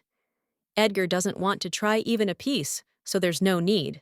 Let her sit and be angry at the whole world. She doesn't care about it at all. Dinner ended when the first stars had already appeared in the sky. But Edgar was going to do something.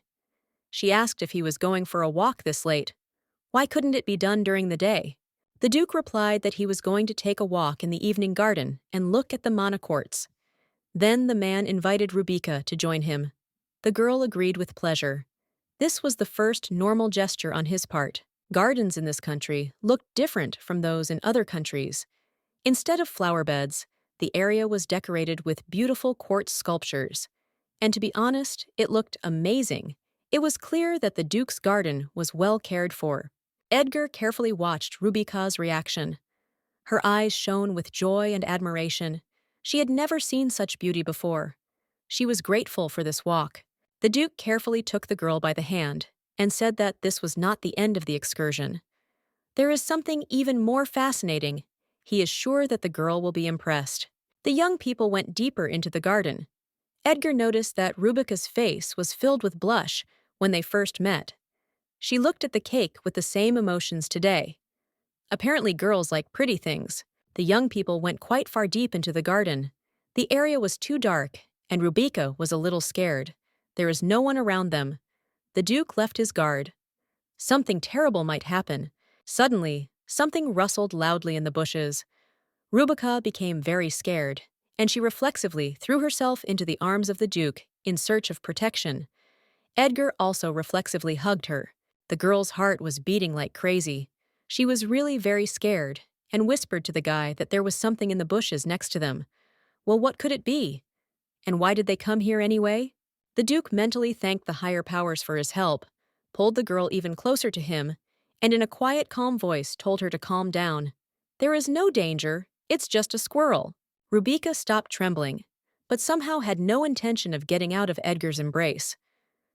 For herself, she realized that she was comfortable being around him. She should probably also mentally thank the squirrel. They continued walking quietly, talking about something. It seems that for the first time, their communication took place without quarrels and mutual reproaches.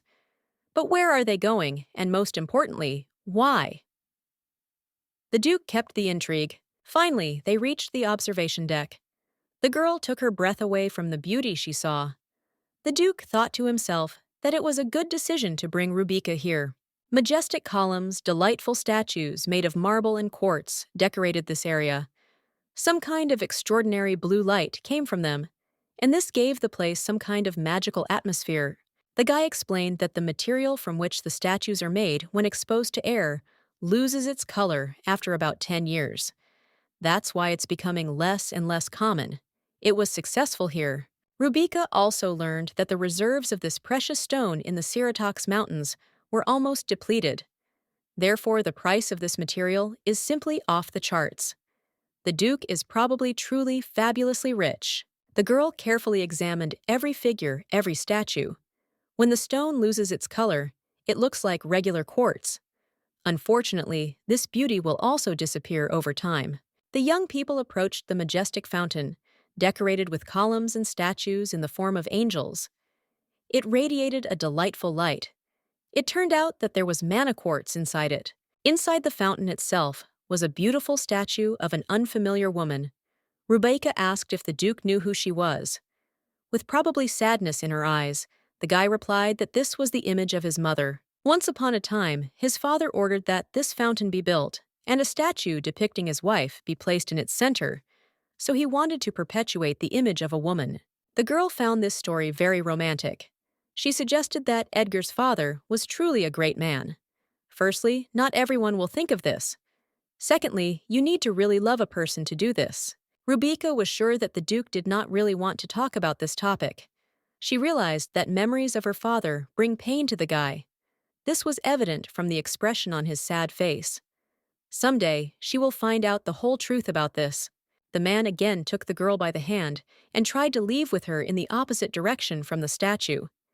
At the same time, he said that this statue had a couple. The image of his father was depicted there. So this is a very romantic story.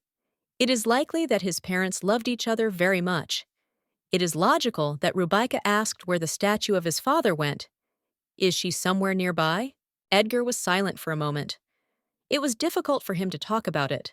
Then he nevertheless said that he personally destroyed it, and then burned all the clothes and property that belonged to his father and mother. Suddenly, Rubika really wanted to hug her husband again.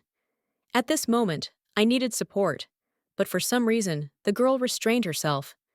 Now it became clear to her why nothing of the former Duchess's clothes was preserved in the house. Edgar wanted Rubika to know that she could ask absolutely everything about his mother, but he doesn't want to hear a single word about his father.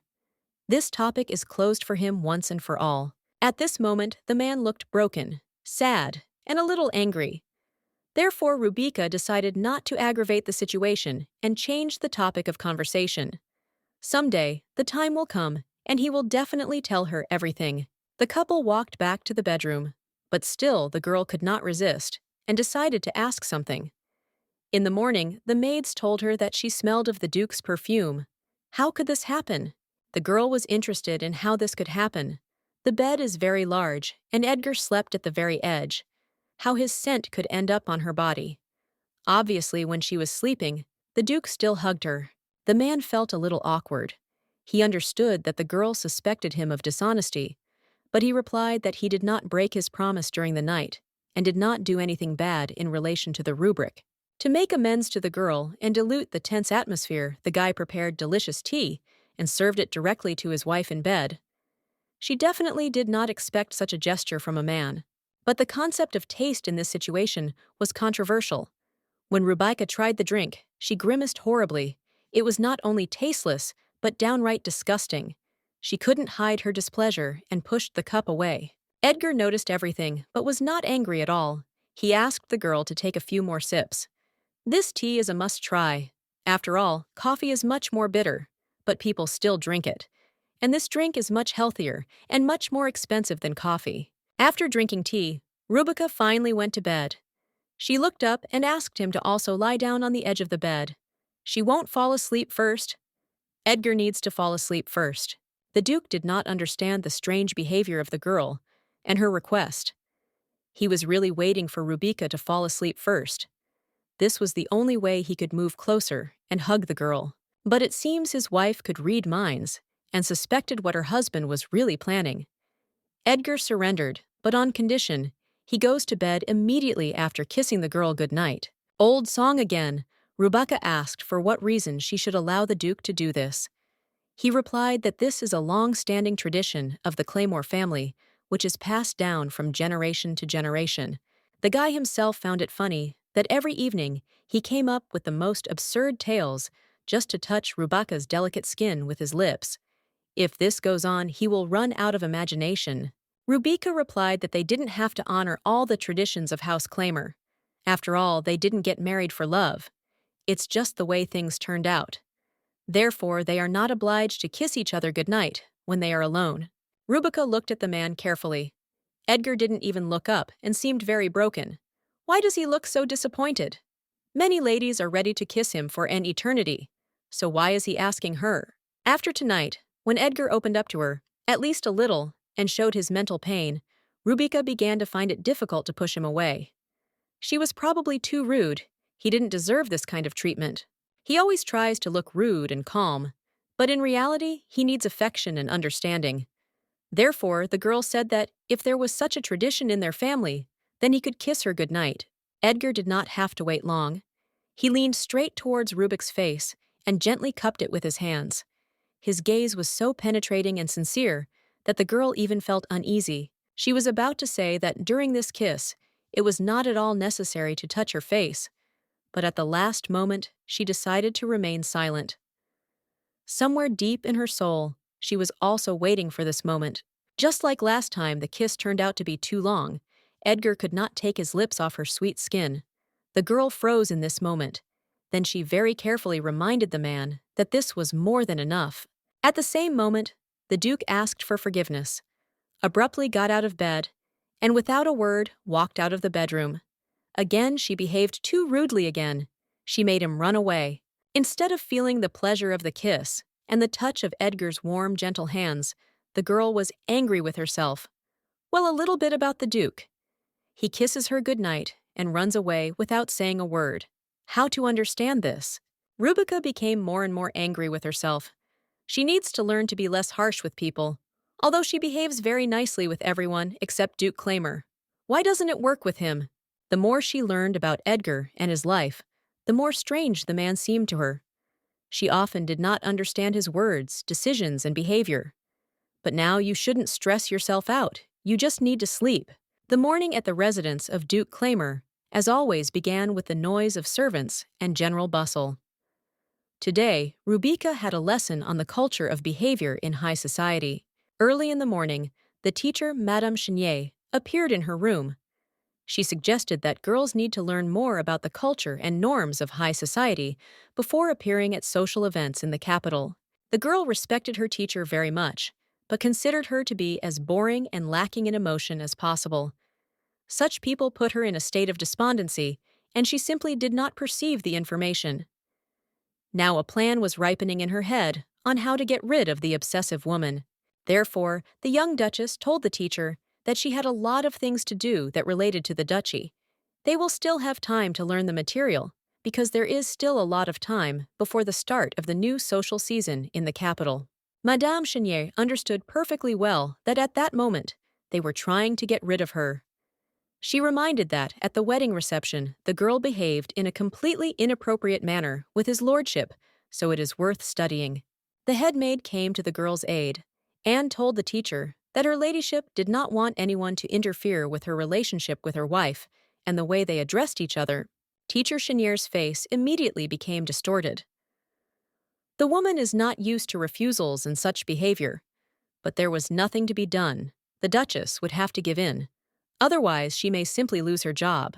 The teacher bowed politely and asked for forgiveness for taking up a lot of time from the duchess, with all sorts of empty talk. Indeed, she has a lot of important things to do, and the lesson can be continued tomorrow. Why can't this woman understand that Rubica doesn't need her lessons and moralizing? Tomorrow, I will again have to come up with some reason to refuse lessons. Maybe just offer her money to stay out of the house. As soon as the teacher left, Karl appeared on the threshold. The man said that the Duke had sent him to give her a short tour of the area. This will be good for the Duchess's health. Rubica was even a little upset. Why can't the Duke himself take a walk with her? This would be a wonderful opportunity to chat and learn more about each other. But it turned out that he was busy with business. The main maid broke into a smile. This is a great idea. Pregnant women need to walk a lot in the fresh air. The Duke is probably very worried and concerned about the condition of the unborn child. There was nothing to do. I had to agree to go for a walk with the servants. Still, this is better than listening to the boring and incomprehensible lessons of Teacher Chenier. It was really nice to be in the garden. Rubica asked the woman to show which building Edgar's office was located in. She was curious to know where her husband worked. The woman pointed to the large windows above, in the right wing of the house. For some reason, the girl thought that the Duke also often walks, and perhaps even plays sports in the garden. After all, when he hugged her, she felt a strong body under his clothes. The girl began to get angry with herself. Why can't the Duke get out of her head? And why does she even think about such stupid things as Edgar's body? Doesn't she have anything else to think about? For example, about how to quickly leave this place. The path the women turned onto was a little unkempt. Anne explained that the gardener was busy with repairs, so he did not have time to bring this path in order. Rubica asked what kind of repairs the gardener was doing. The woman replied that the glowing statue of a stone angel had darkened over time and should be moved somewhere else. The girl immediately remembered this sculpture. She was so beautiful that it was impossible to forget her.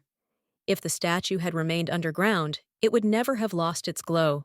But if such wonderful inventions of art are buried underground, then there will be no one to appreciate their beauty and greatness. After all, beauty should make people happy. After the walk, the women returned to the palace, where Mr. Wilkes was already waiting for them. It was a great honor for him to be summoned to Duke Claimer's house. Therefore, he appeared immediately.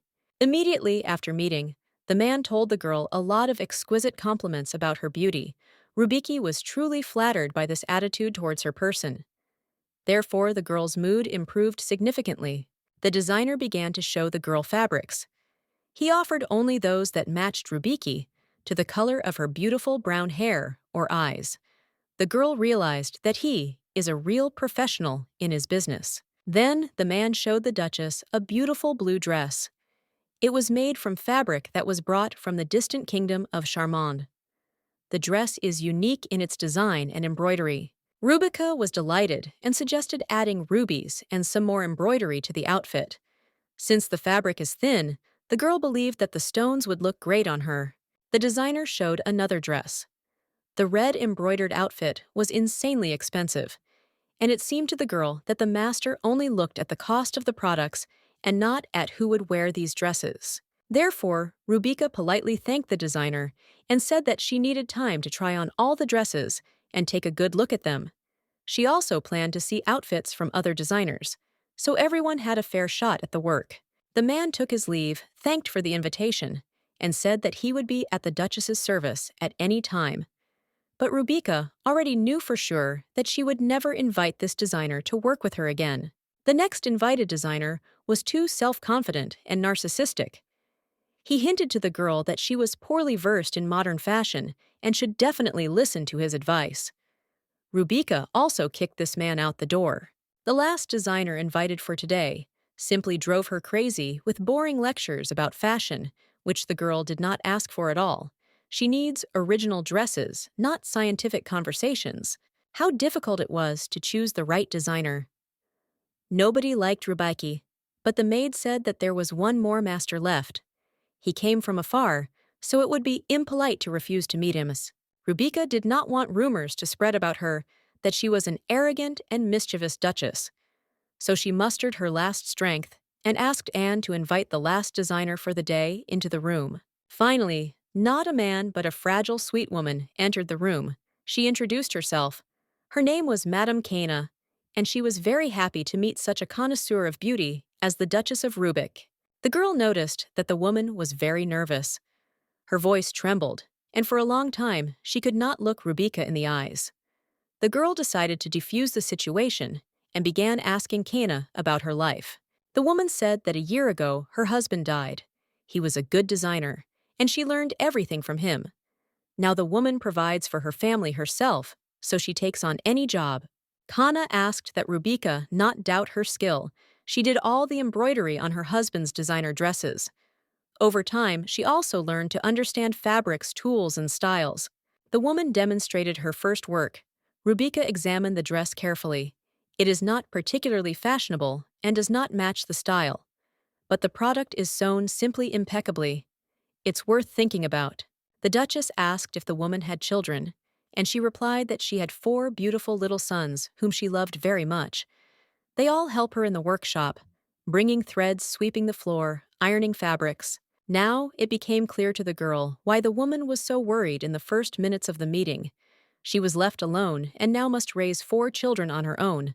And this is, oh, how difficult. Rubica really wanted to give Madame Cana a chance. Let him sew something for her, and then we'll see. Therefore, the girl ordered herself a dress of a simple style for everyday walks, as well as a nightgown. Cana's face immediately changed. She approached the matter with dedication. She showed Rubica a fabric that does not fade in the sun. This material is light and durable, so it is perfect for walking. The woman recommended a simple style combined with a full, beautiful skirt. The front side should be decorated with stones. Rubies are best suited as they will harmonize well with your hair color. This is the first designer who managed to truly interest a girl and pay attention to his work. It was immediately clear that Cana was simply in love with her work and devoted herself completely to it. Rubica carefully examined each sketch. They were a little old, but something still caught her eye. There was some detail missing, a little zest. Maybe rose embroidery, but the maid saved the situation. She suggested that Cana sew the item, and the embroidery could be done by a seamstress from the Claymore house. This will make it more convenient for everyone, and the woman will be able to get a job. The woman's face lit up with sincere joy. She really needed this job, and she managed to get it. The young lady is very kind and also very wise in her decisions. Cana explained that finding a good embroiderer is very difficult. She would do this herself, but the entire boutique is supported by her, so she cannot devote as much time to embroidery as the process requires. Anne decided to invite the claimer's head seamstress, Mrs. Rosa, to talk to them. She will be able to come up with something or advise. The maid also ordered the maid to prepare sweets for Madame Cana's children. The woman seemed very embarrassed and stressed by this situation. She said that she would not take an order from Rubica if she was doing it only out of pity for her. She is used to working honestly and conscientiously. The Duchess objected. She wants to order a dress, not out of compassion or pity. She really sympathizes with the woman, but this is completely different. Connie is creative, so Rubica wants to work with her. Rubica told the woman that she had already seen several designers before, but none of them listened to her wishes. They were not at all interested in how the Duchess looked in her outfit, which could not be said about Can. Rubica added that Madame Cana was the first and only one who thought of what she would like to wear. And it was Cana who understood and recommended what she really liked, and most importantly, suited the girl. And today, the young Duchess plans to order all her outfits from Madame Cana. She is sure that they will work together, because the woman has a keen sense of the Duchess's style and mood. Therefore, their cooperation will be pleasant and long-term. The designer expected everything but not such sincere words from the young lady. She invited her to become the Duchess's personal designer, and now the woman promised to meet all the girls' expectations. Rubica asked Cana to deal with all her clients and spend most of her time making outfits for the Claimer house. She asked not to worry about payment, the Duchess would not offend her. Mrs. Rosa offered to order several dresses for Rubica from Cana, but the designer replied that at the moment she did not have that much expensive and elegant fabric. It must be ordered from abroad. Then Rose suggested using fabrics from their workshop. Rosa also advised ordering from the designer not only elegant dresses for the weekend, but also lingerie for their mistress. Such products also require special attention. The women were so engrossed in conversation and selection of fabrics that they did not even see Duke Claimer appear in the doorway. He carefully watched the women and listened to their conversation. Seeing the man, everyone fell silent at the same time and lowered their heads to the floor. I wonder how long he has been listening to their chatter. The man asked why everyone was scared and silent. Rubica came to the rescue. She said that it was not strange that everyone was afraid of his appearance. What did the Duke expect when he entered the room without knocking or permission? The man began to object. Actually, he walked into his wife's bedroom. To do this, it is not necessary to knock and ask permission to enter, in case she forgot they are a married couple. Edgar further suggested that only those people who have something to hide are fixated on their personal lives and are afraid of prying eyes and ears. But he's not even an outsider. But suddenly, the man's behavior changed, and he became affectionate. Edgar leaned over to the girl and asked for forgiveness for his behavior. From now on, he will always knock before entering a room. Edgar defiantly sat down in a chair and began leafing through a magazine with sketches of dresses.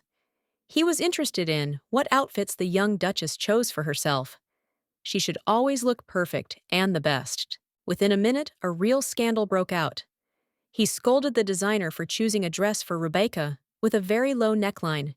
In it, she will look like a street girl. Cana took a deep breath and then answered in a completely calm voice that this outfit was not a dress at all. It's just a nightgown. She would never have dared to offer the Duchess a dress with such a slit. And again, the Duke found himself in a terribly ridiculous situation. He thought to himself that it was still worthwhile to first understand the matter and then sort things out. He felt very uncomfortable in front of the new designer and quickly apologized. Cana, as luck would have it, took and showed the fabric from which she was going to sew nightgowns for Rubica. It was the finest transparent guipure with intricate floral embroidery. And then Edgar got carried away. He immediately imagined how his Rubica would look in these elegant nightgowns. The picture seemed stunning. Therefore, the man asked the seamstress to sew 10 of these products in different colors at once. This was already crossing all boundaries, and Rubica's nerves could not stand it. She shouted with all her might to the Duke to get out of her bedroom. The Duchess's exclamations could be heard even on the street. After Cana went home, Rubica decided to visit the head cook. The man was very happy to see her and said that tomorrow, in honor of the second day of married life, he was preparing a festive cheesecake for Mrs. and Mr. The girl realized that now the cook would treat them to his baked goods on any occasion in order to hear praise for his work. The only thing is that Rubaika asked to make the products much smaller. Dinner the next evening took place in total silence. Rubaika decided to remain silent so as not to irritate the Duke with her conversations. He, in turn, did not understand at all how to diffuse the situation. The only thing I could notice was that from time to time, Rubaika casts ambiguous glances at him. She pretends to ignore the man, but this is far from true. The girl gradually begins to fall in love. Hundreds of women were in love with Edgar. He literally basked in their attention. But until now, he was disgusted by intrusive proposals and declarations of love. Not a single lady touched his heart. His attractive face, money, and title brought him many disappointments in love. Some used him, others just wanted his attention. And now, for the first time, he really likes someone. How the man wanted this girl to really fall in love with him and not just play the role of his wife. Then he will no longer feel like he is losing to her, and their relationship will move to a completely different level. Suddenly, the girl turned to him and said that his button had come undone. As soon as Edgar wanted to fasten it, Rubaika came up to him and did it with her own hands. He just opened his mouth in surprise. Could it be that Rubaika finally took the initiative for the first time and paid attention to him? He was a little nervous because he did not expect such a turn of events. She definitely hints that she likes Edgar. Perhaps Rubaika is losing her mind. She stopped only when she saw that the Duke was blushing right to his ears. The girl pulled away, abruptly, turned around, and said that she was going to her place. This situation both angered and touched Edgar. The girl began to show signs of attention to him, but he sat like a pillar and did not know how to proceed. He looks like a small child. Yes, and she is good. She immediately ran away. This man constantly made Rubaika nervous and made her emotional. And now the girl was sitting in her room, absolutely broken, and did not know what to do next. The girl did not know whether the Duke would come to spend the night in her room after this incident. Why is he acting this way? At first, he asks to let him kiss her and take her hand, and then he suddenly blushes. Does he really enjoy teasing her? A little time passed, and a light knock was heard on the door. The Duke entered the room. He was in a nightrobe and looked stunning. Rubaika immediately forgot what she wanted to talk about with the man and pretended to be asleep. But Edgar sat down on the bed and came right up to her face. He came to talk, but the girl said that he was too close. She crawled under the covers and blushed. There's that awkward moment again. The man smiled. And this was already too much. Rubaika jumped up and said that she wanted the Duke to stop fooling her, asking for kisses and gentle touches. It looks too stupid. The man's mood immediately changed, and he asked for an explanation. The girl replied that this complicates everything, and people may misunderstand. They don't love each other and will eventually break up anyway. Edgarov, in turn, suggested that it might happen that the girl would truly fall in love with him. She is very passionate about beauty, and he is quite handsome. But Rubaika promised that this would never happen. The Duchess looked at the man carefully. Yes, the guy is really handsome, but she promised herself to return to Armand and is not ready to sacrifice him for the sake of this beautiful face. Besides, what does she know about Edgar, other than that he is attractive?